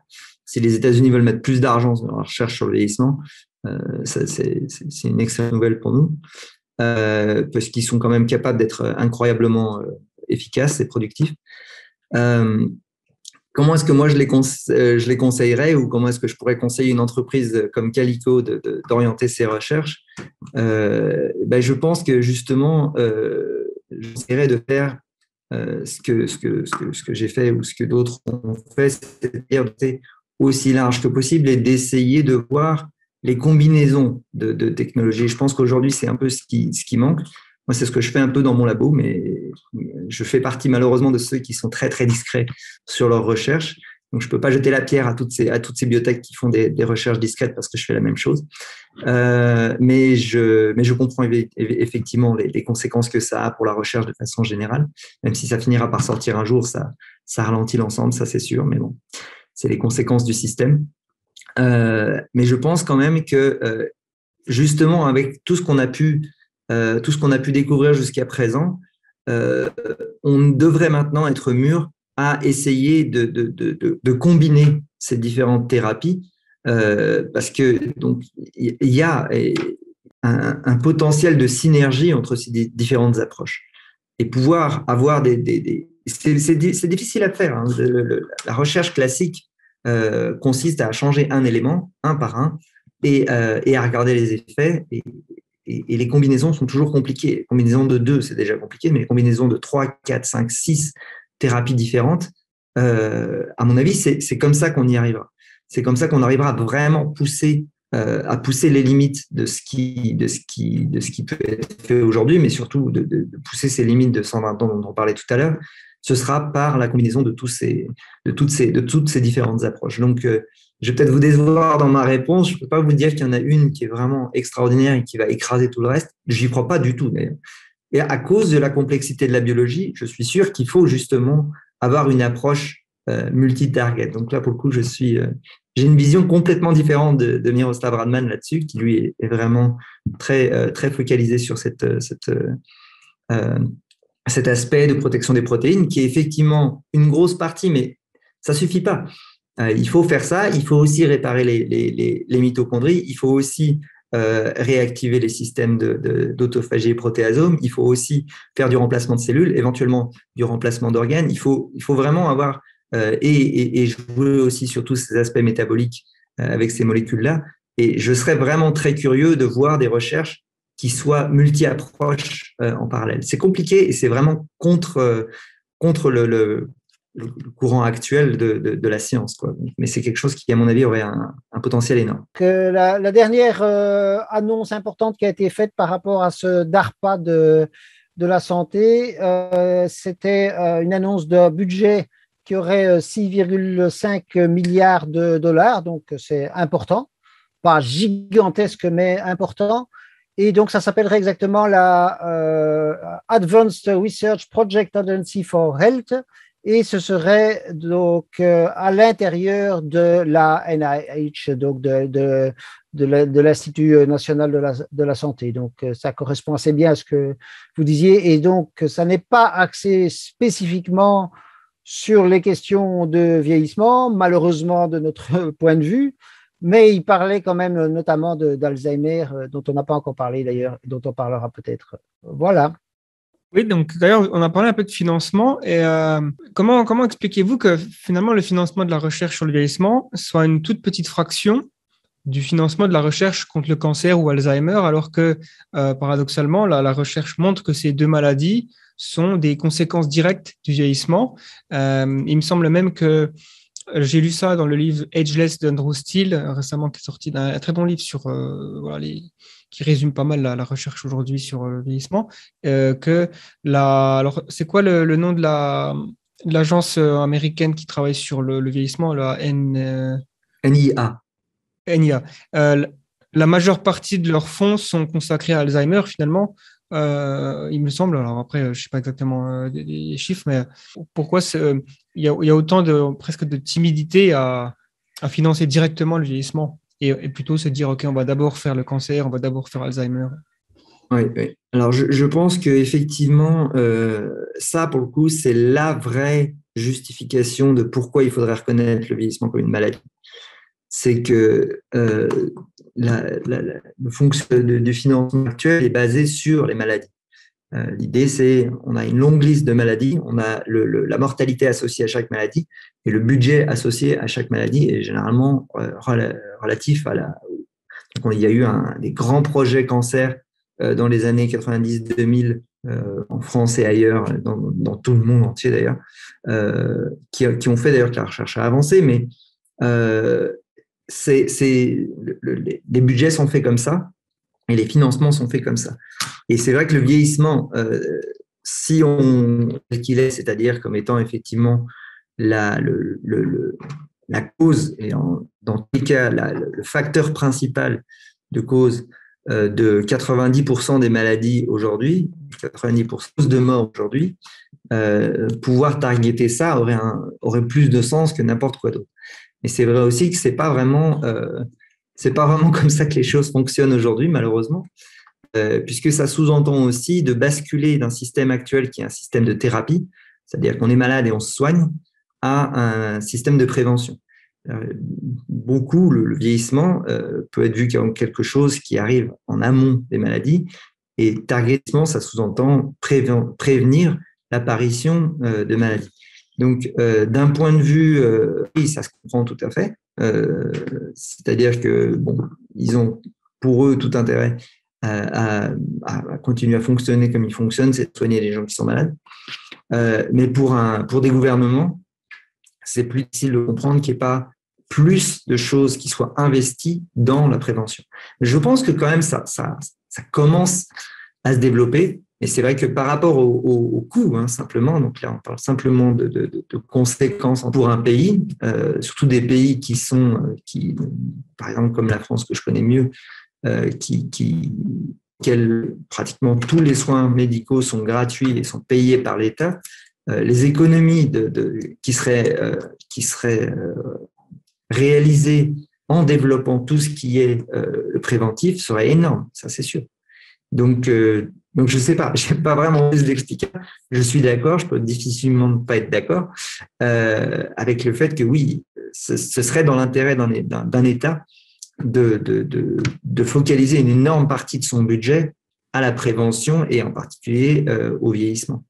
Parce que les deux sont de toute façon largement liés. Quand on regarde les courbes de mortalité de n'importe quel pays développé, où c'est entre 90 et 95% des causes de mort sont liées à l'âge. C'est-à-dire que toutes les courbes de causes de mortalité, que ce soit, on pense toujours aux maladies telles que Parkinson, Alzheimer et cancer, mais la mort par la grippe, par exemple, est directement liée à l'âge.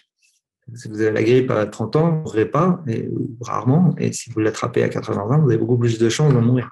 Et donc, c'est-à-dire que le principal facteur, c'est le vieillissement. Et c'est vrai pour pratiquement toutes les causes de mort. Pratiquement toutes les causes de mort sont liées à l'âge. Donc oui, c'est sûr que ça vaudrait le coup d'investir plus là-dedans.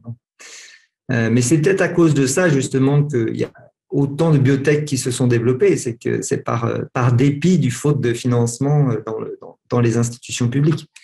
Donc, parce que ça intéresse quand même beaucoup de gens. Tout le monde est intéressé par le vieillissement, de près ou de loin. Pratiquement toutes les maladies et bien sûr la Covid. Et malgré tout, maintenant, c'est quand même entré dans la perception. Mais malgré tout, on entend encore parfois des discours à propos même de la Covid en disant ça peut toucher tout le monde, etc. Oui, effectivement, ça peut toucher tout le monde, mais ça touche quand même dans l'immense majorité des personnes âgées et surtout, ça tue dans l'immense majorité des personnes âgées, même s'il y a un Covid long qui peut durer pour des personnes plus jeunes. Oui.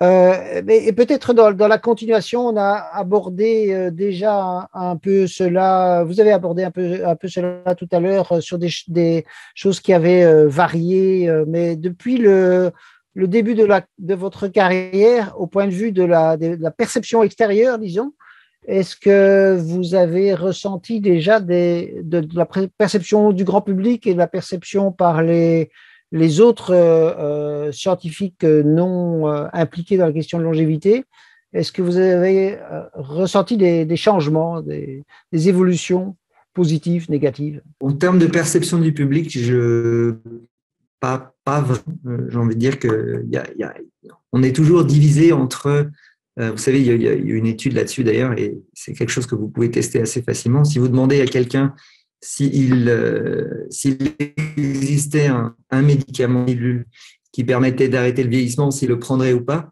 et vous avez une situation qui est à 50-50, que les chiffres changent selon les différentes études, mais vous avez encore presque 50% de la population qui dirait non, ce que j'ai beaucoup de mal à comprendre. Et donc, je pense que ce chiffre-là n'évolue pas beaucoup parce qu'il n'est pas lié à des choses qui sont logiques, on va dire pas. C'est pas dû à une situation, c'est pas dû à un environnement. Donc, je ne sais pas si la perception change. J'ai pas dans ma petite expérience personnelle, j'ai pas vu d'évolution de ce côté-là.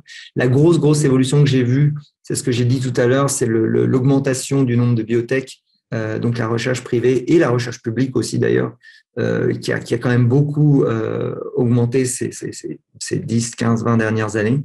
Donc là, on a quand même même dans le nombre de conférences sur le sujet, je pense que le nombre de chercheurs et le nombre d'entreprises qui se consacrent maintenant au vieillissement et vraiment au vieillissement, pas seulement aux maladies liées à l'âge, augmente de façon conséquente. Et ça, forcément, c'est quelque chose de positif parce qu'il y a forcément quelque chose qui va en ressortir. Donc, c'est surtout à ce niveau-là que j'ai vu une évolution, j'ai envie de dire.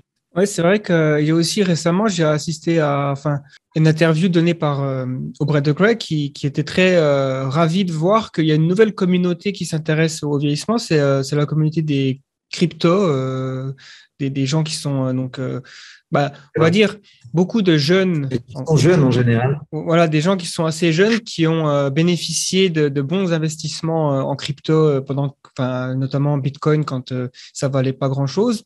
Et ils ont senti le coup ou ils ont eu de la chance. Et ça a donné une génération de nouveaux millionnaires, on va dire, qui sont généreux vis-à-vis de notamment le Sense Foundation. Et donc, apparemment, Aubrey de Grey était content. Et donc, une question qui va dans le sens de ce que vous avez déjà dit par rapport à l'évolution de la perception depuis votre début de votre carrière. Là, en se tournant vers le futur, comment vous voyez l'évolution de la discipline, donc de la biogérontologie, sur les prochaines décennies? Je sais que c'est toujours difficile de donner des estimations, des dates, etc. Mais si on va dire une probabilité de 50% qu'on ait des premiers traitements commercialement disponibles, est-ce que ce serait avant la fin du siècle, où on est très loin. Je suis obligé de souligner à quel point je suis de nature optimiste. Donc, il faut prendre ce que je vais dire avec cet élément-là en tête.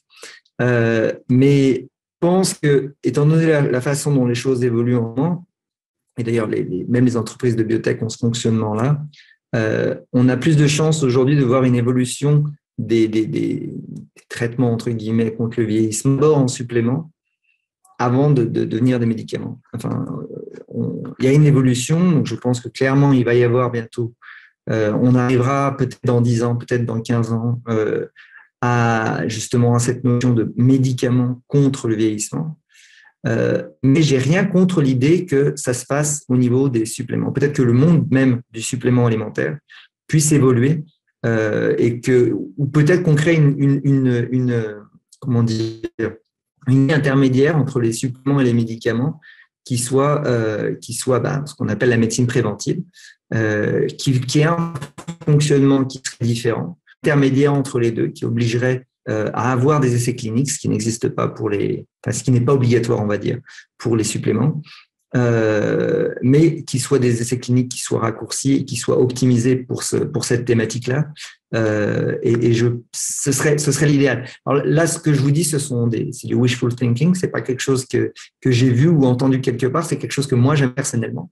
Et peut-être que ce serait une solution pour effectivement que les choses se développent et avancent. C'est avoir cette nouvelle catégorie d'industrie qui soit focalisée là-dessus et qui soit à mi-chemin entre des suppléments alimentaires qui aujourd'hui restent en fait un peu comme la cosmétique, des industries qui sont pratiquement entièrement basées sur le marketing, c'est-à-dire qu'ils vendent du rêve et qu'au final, ils ont une efficacité qui est très faible.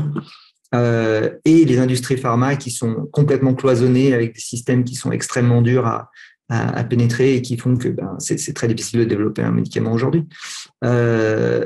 Pour dire si il y aura des progrès en termes d'augmentation de la longévité, parce que j'imagine que c'est ça le fond de la question, dans les prochaines décennies, je pense que oui. Je pense que la solution va venir peut-être même ce sera peut-être des cliniques anti-âge qui vont se développer et dans lesquelles il y aura un mix entre justement des thérapies cellulaires, des thérapies géniques et des traitements plus simples de type moléculaire, médicamenteux ou suppléments. Et que ce cumul de choses va donner des résultats. Alors après, on a le risque que au moment où de tels systèmes vont sortir, ce sera réservé à une élite. Ça, c'est à peu près sûr que ça commencera comme ça. D'ailleurs, c'est déjà le cas. Hein. Il existe des cliniques, alors je ne sais pas ce qu'elles valent, mais enfin, aujourd'hui, les gens qui ont beaucoup d'argent peuvent probablement avoir accès déjà à des choses qui vont avoir un impact sur leur longévité dès aujourd'hui. Donc, le fait que ce soit injuste d'un point de vue social et que ce soit d'abord eux qui en profitent, c'est un fait auquel on ne peut pas faire grand-chose de toute façon, mais c'est quand même encourageant sur le fait que ça commence de toute façon toujours comme ça, mais que ça pourra éventuellement se démocratiser plus tard. Et donc oui, non, je suis optimiste que dans les 30 ans, on aura franchi cette barre des 120 ans. j'espère, mais je vois pas pourquoi ce serait pas le cas. Il y a rien qui biologiquement me dit c'est pas possible. Par contre, je vois qu'effectivement les gens qui ont 110 ans aujourd'hui, donc qui sont les plus proches de pouvoir franchir cette barrière-là, c'est pas des gens qui ont eu une vie, les 110 dernières années qu'ils ont passées, c'était pas 110 dernières années dans lesquelles ils prenaient des médicaments contre le vieillissement, clairement. Donc, eux, ils font partie d'une catégorie de gens qui ont eu de la chance à la loterie génétique. Et maintenant, la question, c'est les gens qui ont aujourd'hui 40 ans, 50 ans, 60 ans, 70 ans et qui ont accès maintenant déjà à plus de choses que ce qui existait avant. Est-ce que eux vont avoir la possibilité de franchir cette barre des 120 ans? Je vois vraiment pas pourquoi ce serait pas. Mais évidemment, ça va prendre du temps avant qu'on puisse le voir, parce que pour arriver à 120 ans, ça prend quelques années, inévitablement. Donc, mais on verra des effets. On verra des effets avant de voir des effets sur la maximum lifespan, sur la longévité maximale. On verra des effets sur la santé, ça c'est sûr, et on les voit déjà, je pense. Et donc, bon, peut-être que dans les 50 ans qui viennent, vous disiez jusqu'à la fin du siècle, oui, je suis très optimiste que d'ici la fin du siècle, on aura peut-être même complètement réglé le problème et qu'au moins une fraction de la population pourra avoir l'option de pouvoir vivre quasiment indéfiniment. Donc ça, c'est ce pourquoi je travaille, c'est la motivation de tout ce que je fais. De toute façon, je ne peux pas vous dire que non, ça ne se passera pas, ce serait absurde. Je continue à y croire, ça fait maintenant quelques années, plus de 15 ans que je travaille dessus et plus de 25 ans que j'y réfléchis et déjà je vois qu'il y a des progrès qui sont faits. À ma petite échelle, il y a aussi j'ai réussi à découvrir des choses et donc je me dis si moi tout seul j'ai déjà réussi à découvrir plusieurs nouvelles molécules qui ont des effets sur le vieillissement, à l'échelle de la planète, il y a forcément beaucoup de choses qui sont proches de sortir et donc on a de bonnes raisons de rester optimiste sur le fait qu'on va finir par régler le problème du vieillissement. Par rapport à l'optimisme, moi, une chose qui n'incite pas à l'optimisme, c'est, vous avez dit, la durée maximale de vie à 120 ans, il n'y a pas de raison que ça ne change pas dans les 30 ans. Si on voulait se faire l'avocat du diable ou enfin le défendeur du pessimisme, il y a quand même une raison, c'est que Jeanne Calment, elle est décédée en 97, que nous sommes 24 ans plus tard, que la doyenne de l'humanité aujourd'hui a 118 ans, et que donc ça veut dire que de manière certaine, quoi qu'il arrive, le record de Jeanne Calment aura tenu, on va dire, au moins 128 ans. Pardon, au moins 28 ans, bien sûr. Voilà. Non, ce n'est pas de manière totalement certaine, c'est sauf si Jeanne Calment n'avait pas 122 ans à son décès. Ça, c'est la seule. C'est tout à fait vrai. Je pense que je ne vois pas pourquoi elle n'a pas 122 ans quand elle est décédée. C'est vrai qu'au jour d'aujourd'hui, on a pu observer que cette limite, donc 122, c'est vraiment la limite absolue qui a été atteinte jusqu'à présent, mais comme je disais, toutes les personnes qui ont cet âge-là aujourd'hui, aucune d'entre elles n'a subi aucun traitement contre le vieillissement. Ouais. Donc, voilà. Donc, c'était juste ça que j'ai mis en avant. Pour faire la transition maintenant vers l'optimisme, donc moi, je suis de nationalité belge et j'ai lu tout à fait récemment, et ça va dans votre sens, que l'évolution de la perception de leur état de santé par les personnes âgées s'améliorerait. Donc, il y a eu des études, enfin, des questionnaires qui ont été faits en 2002 et en 2018. Et ce qui est frappant, c'est donc la perception de leur état de santé par les personnes âgées s'améliore par rapport à l'ensemble de la population et par rapport au passé. Donc, contrairement à ce qu'on dit souvent d'ailleurs sur les gens seraient de plus en plus en mauvaise santé. Mais maintenant, dans les aussi raisons d'être optimiste, il y a tout ce qui est accélération informatique, et ça, on n'en a pas encore parlé jusqu'ici. Et vous avez dit, donc vous avez notamment des connaissances bioinformatiques. Donc, tout récemment, on a beaucoup parlé de DeepMind et les découvertes en matière de protéines, l'automatisation de l'analyse je ne sais pas comment est-ce qu'on dit en français, le folding des protéines. Compliment. Est-ce que vous êtes actif, enfin, je dirais ici, le MEDILS dans ce domaine-là, et quelles sont les perspectives? Alors, moi, personnellement, j'ai arrêté la bioinformatique peu après ma thèse, mais j'ai continué à m'intéresser au sujet, bien entendu. L'évolution de l'intelligence artificielle, c'est quelque chose qui m'intéresse de toute façon. Si j'avais pas pris la voie de la biologie du vieillissement, j'aurais probablement pris la voie de l'intelligence artificielle, parce que c'est deux grands sujets qui me passionnent de toute façon. Mais je me suis dit, bon, d'abord, je règle mon problème de vieillissement. Ensuite, on verra. Mais il me semble que clairement, les progrès récents, donc ce que vous avez mentionné avec le DeepMind et la résolution des problèmes de folding, c'était un problème qui existait depuis qu'on sait comment ça fonctionne et depuis qu'on essaye de faire ça avec un ordinateur. Et ils ont réussi à franchir ce cap-là, et c'est quelque chose de très important. Ça a été quand même relativement bien célébré dans les médias, mais c'était pas, voilà, c'était mérité, quoi. C'est vraiment quelque chose ça peut pousser à une étape plus loin, un peu comme quand on a découvert quand on a séquencé le génome humain, par exemple.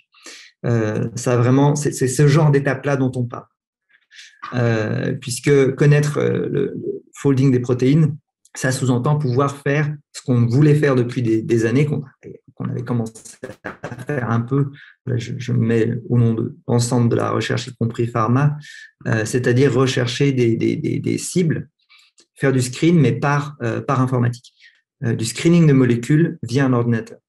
Donc ça, c'est ce que pourrait apporter en premier lieu ce type de découverte, et c'est une des raisons pour lesquelles ils voulaient le faire absolument. Si on peut modéliser des protéines de façon artificielle, on peut aussi screener des molécules qui vont se fixer dessus et donc qui vont avoir un effet sur ces cibles-là de façon artificielle. Et donc ça peut accélérer énormément les recherches dans ce plan-là.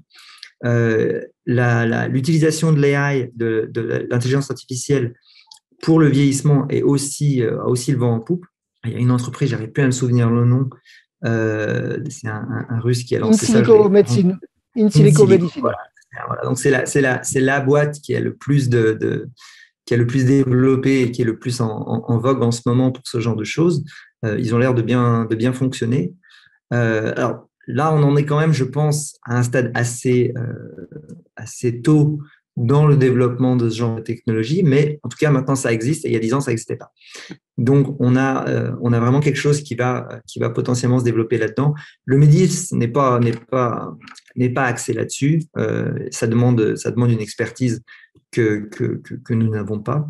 Nous avons un intérêt dans les protéines, évidemment, au MEDIS, mais alors on a une petite équipe de bioinfo, mais enfin, ils sont pas à ce niveau-là, et donc voilà. Donc c'est pas le centre de ce que nous faisons pour l'instant, en tout cas. Peut-être que ça changera dans les années à venir, mais je pense quand même que oui, il y a un gros potentiel de ces choses-là, mais peut-être que il faut être un petit peu patient, que ça viendra pas tout de suite quand même, qu'on arrivera à trouver des choses, mais le potentiel est là, ça c'est sûr.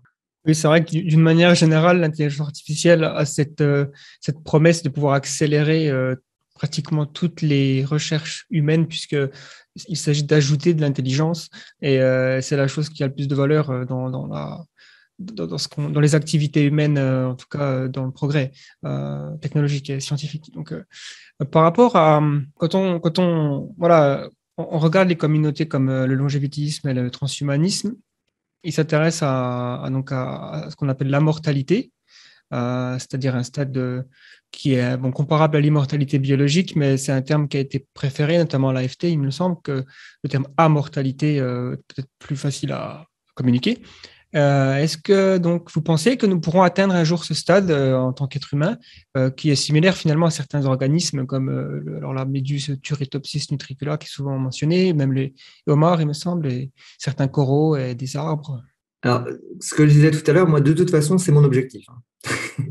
Donc, tout ce que je fais, je le fais dans cet objectif-là. Ce que j'espère, c'est pouvoir y arriver. Donc, je suis pas neutre du tout par rapport à cette question-là.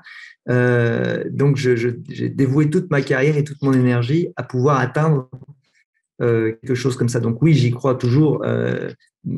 j'ai envie de dire, malgré mon expertise, grâce à elle, je continue à penser que c'est quelque chose qui est tout à fait possible, vers lequel on se rapproche. Et justement, comme je disais tout à l'heure, avec cette combinaison des technologies qui existent déjà et évidemment de celles qui vont venir, peut-être que pour arriver à ça, il faudra qu'on aille encore plus loin dans certains aspects qui n'ont pas été énormément creusés, comme de rajouter des systèmes mécaniques.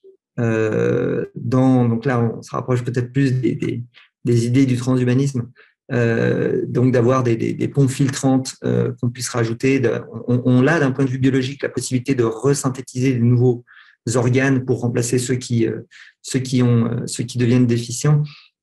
Mais donc la façon dont on y arrivera est complètement claire. À mon avis, il va y avoir plusieurs voies qui vont converger vers ça. Mais le fait qu'on y arrivera, oui, je pense sincèrement qu'on y arrivera. Tout comme je pense qu'on arrivera aussi, je vois aucune raison pour laquelle on n'arriverait pas à un AI qui soit aussi, voire plus intelligent que nous. Pour moi, ce sont des choses qui, c'est simplement une question de temps. Inévitablement, on y arrivera. À cause de la façon dont les choses progressent, tout simplement. On progresse et on tend vers quelque chose, on finira par l'atteindre. Il y a pas de, j'ai jamais pu voir de raison valable pour dire non, c'est pas possible. Pas de limite comme la vitesse de la lumière ou la vitesse du son dans la longévité. Et d'ailleurs, il y a déjà des animaux et des plantes qui vont bien au-delà, donc c'est bien la preuve qu'il n'y a pas de limite. Peut-être une petite quand même précision par rapport aux transhumanistes. Donc, pour les transhumanistes, c'est la question de la longévité est toujours centrale. Tous les longévitistes ne sont pas transhumanistes, loin de là, mais par contre, quasiment tous les transhumanistes sont longévitistes. Mais alors, ça n'est pas nécessairement, et même généralement, ça n'est pas par l'aspect, on va dire, cyborg. C'est s'améliorer par des moyens, notamment biologiques, aidés par l'intelligence artificielle, mais dans un corps pas très différent, voire pas différent du tout de celui que nous avons aujourd'hui, ou un peu amélioré simplement. Voilà, ça c'est simplement. Il y a beaucoup de transhumanismes différents, mais pour la plupart, particulièrement en France et dans le monde francophone. Et alors, donc il y a effectivement, vous avez certainement rencontré beaucoup de gens enthousiastes, mais aussi beaucoup de gens négatifs. Alors, par rapport aux réactions négatives, et peut-être pour ne pas s'arrêter à la France, en Croatie et dans l'Europe orientale, quelles sont les objections que vous rencontrez le plus souvent et comment est-ce que vous y répondez? Oui. Donc, j'ai effectivement, comme je vous l'avais dit tout à l'heure, j'ai souvent posé la question aux gens par curiosité scientifique de cette fameuse question, s'il existait un médicament contre le vieillissement, est-ce que vous le prendriez ou non? C'est généralement un bon point de départ pour savoir où il se situe par rapport à tout ça. Et parmi les gens, donc là, j'ai envie de dire complètement indépendant des nationalités, parce que j'ai pu poser cette question à plein de gens de nationalités très différentes. Les gens qui répondaient non, les raisons étaient très, très, très diverses. Et alors que les gens qui répondent oui, c'est toujours les mêmes réponses. Quand on répond oui, c'est simplement je veux rester en bonne santé très longtemps. C'est pas très compliqué à comprendre. Les gens qui répondent non vont dire des choses comme c'est pas naturel. Alors ça, c'est un argument qui revient régulièrement. Qui est très facile à démonter, entre guillemets, puisque tout ce qu'on fait n'est pas naturel. Les antibiotiques, c'est pas particulièrement naturel, non, et ça ne les empêche pas d'en prendre. Et on a des arguments qui sont parfois plus religieux. Alors, le pas naturel, ça a un sous-entendu religieux. Il y en a qui sont encore plus loin. La Croatie est un pays très, très, très catholique et un peu old school dans son catholicisme. Et donc qui pour le coup est capable de nous dire c'est contraire à la volonté de Dieu. Bon, d'accord. Je me rappelle de cette conférence justement transhumaniste où vous m'aviez invité il y a quelques années de ça maintenant, où le débat était très intense autour de tout ça. Et il y avait en particulier des philosophes qui avaient été invités et qui parlaient du fait que ça détruirait le tissu social ou quelque chose comme ça, que la construction actuelle de notre société est basée sur des gens de différents âges et sur le fait qu'on va mourir et sur le fait que tout ça, voilà, et que tout ça volerait en éclats. Sauf qu'effectivement, si jamais ça se passerait pas du jour au lendemain. Et quand on voit à quel point les êtres humains sont adaptables, je veux dire, la situation avec Covid a été un exemple très flagrant. Si vous voyez le monde aujourd'hui, si vous imaginez reporter ça simplement à 2 ans en arrière et vous dites aux gens, voilà à quoi le monde ressemblera dans 2 ans, avec la possibilité, simplement le fait de voir tout le monde porter des masques et le fait d'avoir et les gens s'habituent très, très, très, très vite, en fait. Et dans le cas de quelque chose contre le vieillissement, ce serait de toute façon très lent, parce que, comme je disais tout à l'heure, on prend 1 an par an, jamais plus que ça. Et donc, avant de trouver quelqu'un qui aura 500 ans, il va se passer un peu de temps, quoi. Donc, on aura, à mon avis, la notion de voir quelque chose voler un éclat, ça n'a pas de sens, puisque ce sera une transition douce avant qu'on arrive à une situation où la population serait immortelle ou immortelle. Je ne connaissais pas ce terme-là, mais c'est vrai que ça marche bien. Ça permet de séparer les choses. Alors, il y a aussi beaucoup de gens qui me disent des choses comme si on était immortel, on s'ennuierait. Et c'est pareil, c'est un argument qui n'a pas beaucoup de sens, parce qu'une fois encore, les gens ne vivent pas leur vie en la planifiant pour les 100 prochaines années, enfin, pas à ma connaissance en tout cas.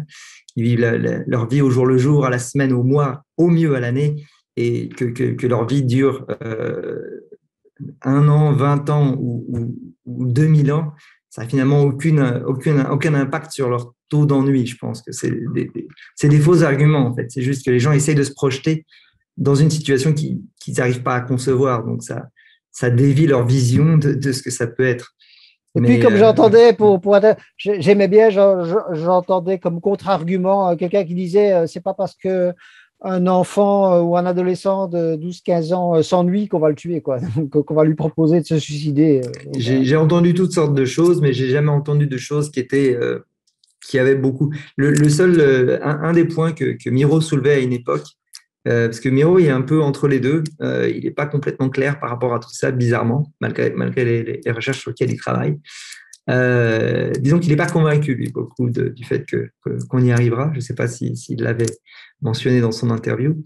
Mais en tout cas, il était conscient du fait qu'il y aurait au moins une période dans laquelle il y aurait une profonde inégalité sociale entre les gens qui auront accès au traitement, quel qu'il soit, et ceux qui n'y auront pas accès. Et ça, c'est par contre, pour moi, un vrai argument.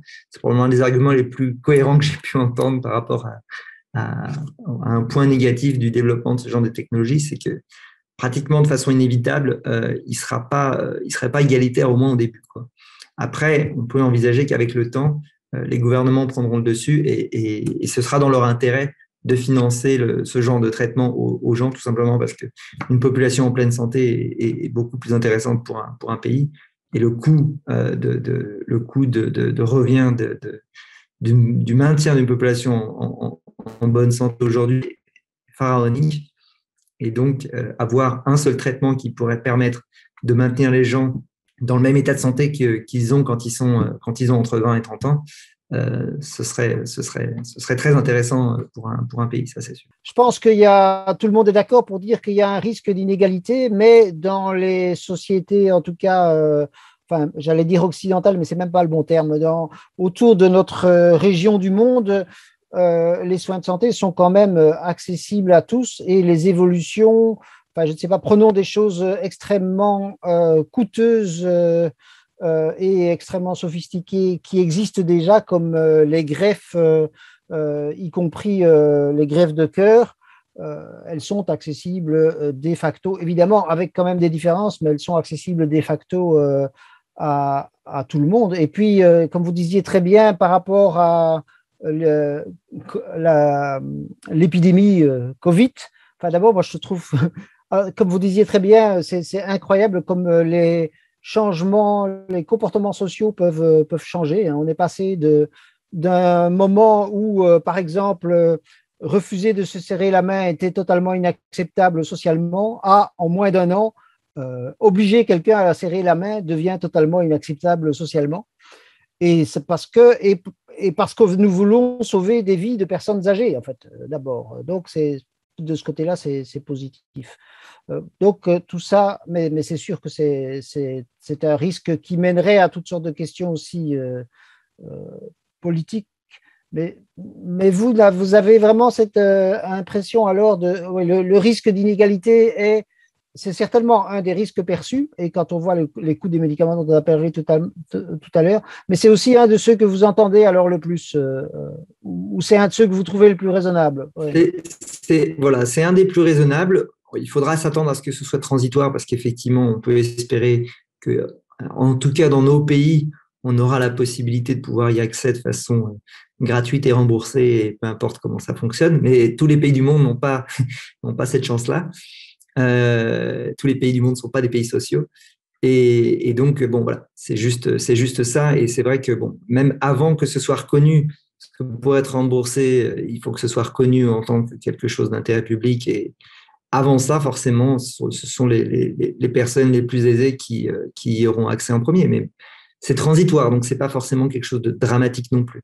Oui, c'est sûr que c'est difficile d'imaginer une classe d'élite immortelle pendant que les autres humains meurent normalement. Alors, c'est parce que, comme vous l'avez dit, il faudra beaucoup d'années, beaucoup peut-être de siècles pour vraiment voir, enfin, en tout cas, des dizaines d'années pour voir les personnes les plus âgées finalement continuer à vivre. Et à ce moment-là, ça mènera certainement, la société ne pourra pas accepter, je pense, ce genre d'inégalité. Maintenant, effectivement, c'est un argument qui est logique dans la mesure où le capitalisme est critiqué. Il y a une époque où il y a des inégalités qui n'ont jamais été aussi grandes. Il y a aussi, il faut voir quel est le pourcentage des plus riches de la population mondiale auront accès à ces soins. Est-ce que c'est les 1%, dans quel cas ça représente quand même la majorité des Européens, hein, ou alors si on compare avec le nombre de gens qui vivent avec moins de 2 dollars, par exemple, on se rend compte que la plupart des gens en Europe sont dans la tranche des 5% des plus riches de l'histoire de l'humanité. Par contre, si on considère que ce serait peut-être les 0,01%, voilà, les milliardaires qui auraient accès à ces traitements et pas les autres, là, ça devient plus problématique. Mais c'est très peu probable, je pense, puisque même Ce sera que transitoire dans tous les cas. Si jamais c'est le cas, ce sera le cas qu'au tout début. À partir du moment où ça sera démontré que ça fonctionne parfaitement, ça s'étendra de toute façon petit à petit. Ça commencera par les 0,01%, puis les 0,1, puis les 1, et puis ça finira peut-être. Mais pour quand même poursuivre pour moi, point de vue plus positif, Gaëtan, d'abord, disait 1%, ce serait notre société. Je veux dire, pour le moment, on considère globalement au niveau de la planète qu'il doit y avoir à peu près 1 milliard de gens qui sont à notre niveau de vie ici. Donc, c'est plus, c'est plutôt 10%. Mais aussi, une chose que particulièrement, on va dire, les gens attentifs aux questions sociales et à raison perdent très souvent de vue, c'est que pour le moment, l'espérance de vie, elle croît nettement plus rapidement dans les pays pauvres et dans les pays du Sud que dans les pays du Nord, puisque justement, il y a ce plafond à 90, 100, 110 ans.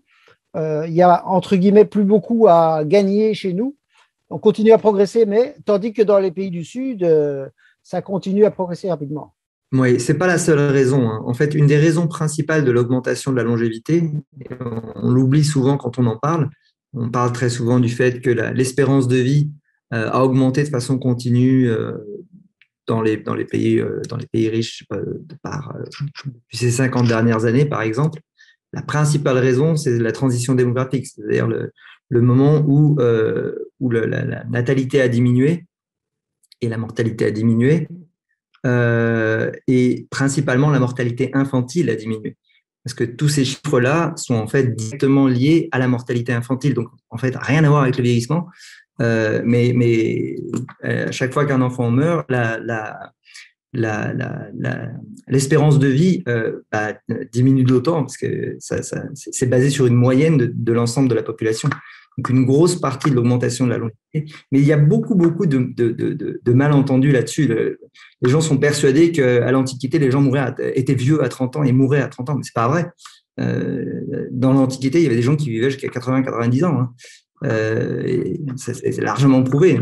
Donc, et c'est sûr qu'à l'époque, 90%, voilà, une large majorité des enfants ne passaient pas l'âge de 5 ans. Donc, c'est sûr que c'est ça qui a eu le plus d'influence. Donc, dans les pays en développement, ce qu'on observe, et c'est heureusement, c'est qu'effectivement, d'ailleurs, de plus en plus de pays arrivent sont dans la transition ou ont terminé leur transition démographique.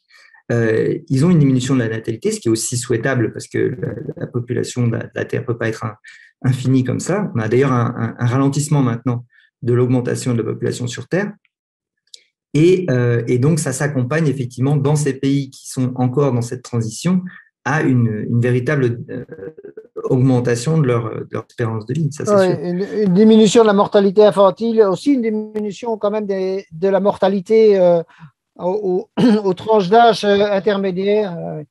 Voilà, il y a une amélioration de l'alimentation qui est quand même un des facteurs les plus importants quand il s'agit de plus encore que la médecine.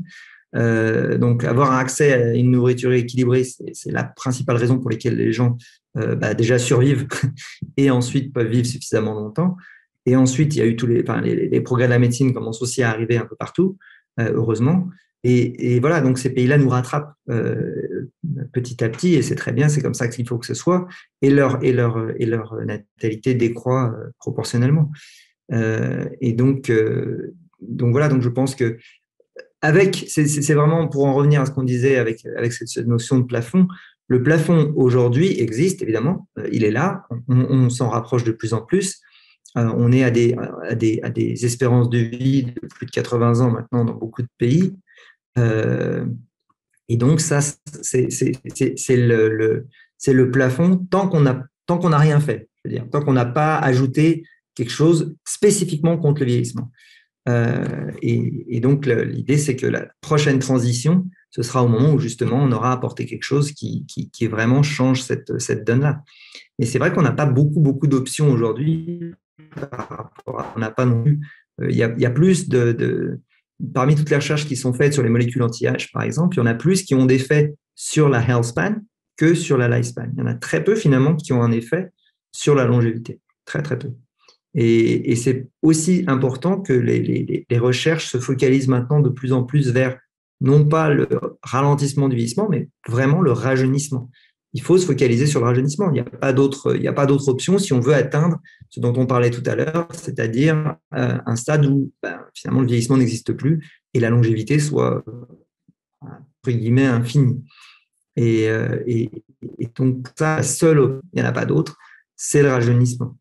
On ne peut pas envisager de vivre éternellement à un âge biologique de 60 ans, par exemple. Ça n'a pas de sens.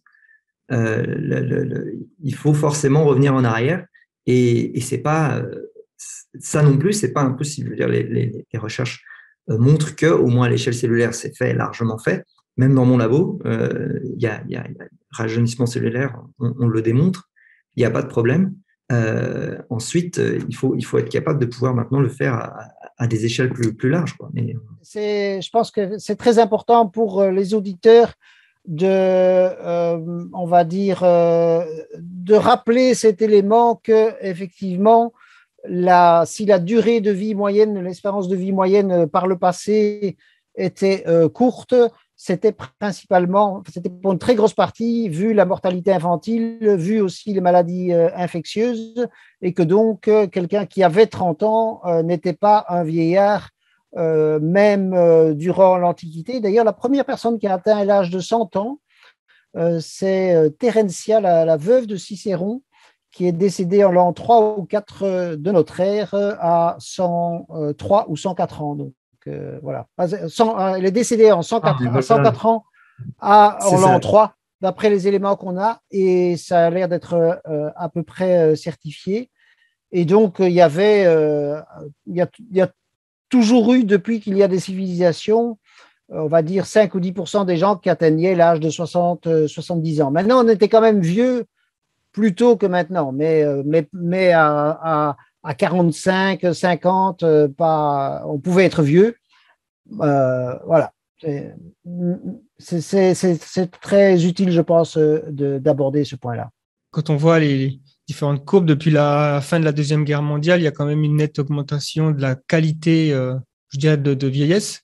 Après, on a toujours aussi, malheureusement, l'augmentation des maladies telles que Alzheimer, Parkinson, puisque forcément, plus la population vit à un âge élevé, plus elle est susceptible de développer ces maladies. Et donc, c'est là où je dirais, le health span est utile, puisqu'on a quand même envie d'alléger les souffrances des personnes qui ont...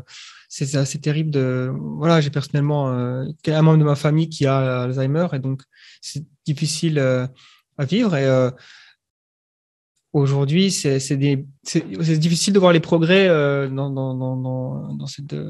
pour traiter cette maladie.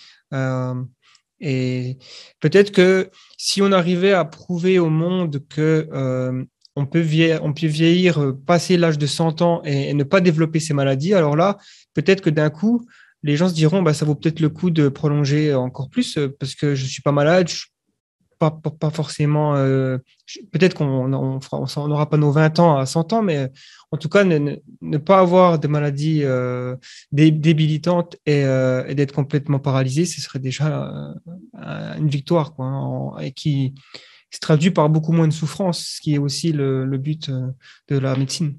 Il y a effectivement un malentendu très, très courant quand on parle, je l'ai aussi entendu parmi toutes les choses que j'ai entendues, quand je parle de ce que je fais, c'est que les gens pensent que vivre plus longtemps, ça sous-entend vivre vieux plus longtemps. Et ça n'intéresse personne. Personne ne veut vivre vieux plus longtemps. Et effectivement, c'est ce qui s'est passé ces 30, 40 dernières années, c'est que la part de vie de vieillesse a énormément augmenté. Et donc, tout ce que vous dites est parfaitement vrai. C'est de toute façon pas du tout toute la recherche contre le vieillissement n'est jamais une recherche pour allonger les années de vieillissement. C'est exactement l'inverse en fait. Donc clairement, l'augmentation de la health span, c'est ce pour qu'on arrive à faire le plus de choses aujourd'hui. Ça a un impact énorme. Et moi, je pense sincèrement, et d'ailleurs, j'ai créé une entreprise de biotech qui travaille là-dessus, que la solution en tout cas, pour ralentir les maladies telles que Parkinson et Alzheimer, pour qui aujourd'hui il n'y a absolument rien comme traitement, ni pour l'une ni pour l'autre, pour ralentir, donc même pas pour la traiter complètement, mais simplement pour ralentir le vieillissement, leur développement, je veux dire, aujourd'hui il n'y a rien. Et ça concerne énormément de personnes. Et je pense que la solution à ces maladies-là, ce sont des molécules anti-âge. Ce sont des molécules qui justement vont ralentir leur développement simplement parce qu'elles ralentissent le vieillissement. Et donc, nous, c'est là-dessus qu'on travaille aussi. Et donc, clairement, c'est fondamental. C'est juste que pour moi, ce sont deux problématiques qui sont on va dire, séparées. D'une, vieillissement et ralentir toutes les conséquences du vieillissement et tout ce qu'on n'a pas envie de vivre en vieillissant. Donc, ça, c'est crucial. Et d'autre part, la possibilité de pouvoir rajeunir pour pouvoir ouvrir la porte à une espérance de vie, entre guillemets, infinie. Donc, c'est presque deux pans de recherche différents, en fait, mais les deux tournent autour de la même thématique, évidemment. Merci d'avoir accepté notre invitation. Je ne sais pas si vous avez des choses à rajouter, si on a discuté tous les sujets dont, s'il y a des choses que vous voulez rajouter. Et aussi, je vous donne la possibilité de transmettre vos informations. S'il y a un site où on peut en savoir plus sur vous, où est-ce qu'on peut vous trouver si les gens ont des questions, est-ce que vous avez une présence en ligne? Alors, je vais vous envoyer tout ça. Je pourrais aussi vous envoyer les liens vers les entreprises que j'ai développées. Très bien. Voilà, donc un peu paradoxalement, j'ai développé une entreprise qui se focalise sur le rajeunissement de la peau. Parce que voilà, c'est ce qui intéresse les gens et c'est plus facile à développer qu'une entreprise de pharma. Et j'ai également développé, ce que je disais à l'instant, une entreprise de biotech qui est plus intéressée vers le développement de médicaments contre les maladies neurodégénératives. Donc, je vous enverrai les liens pour ces choses-là. Et voilà, donc c'était un vrai plaisir pour moi aussi de discuter avec vous. Et non, j'ai pas d'autre chose à rajouter. Parfait. Donc, les liens seront présents dans la description. Merci encore à Didier donc merci François Xavier d'avoir participé à cette émission. Et voilà, je conclue là. Merci à vous d'avoir écouté ce podcast jusqu'au bout. Et n'hésitez pas à vous abonner pour ne pas manquer les prochains épisodes de la série de podcasts La Prospective, Humain Demain. Mais on a également la chaîne YouTube où vous retrouverez des documentaires, des analyses de science-fiction et plein d'autres contenus. Et allez jeter un œil sur le site où là, vous trouverez des contenus premium, des longs documentaires qui peuvent faire 2 heures, 4 heures. On a une série sur l'intelligence artificielle en 9 épisodes. C'est vraiment du contenu sympa et ça nous permet d'être soutenus par la communauté, ce qui est très important pour nous afin de continuer à créer du contenu de qualité. Voilà, je ne suis pas très bon pour faire ce genre de petite outro. Merci et à bientôt.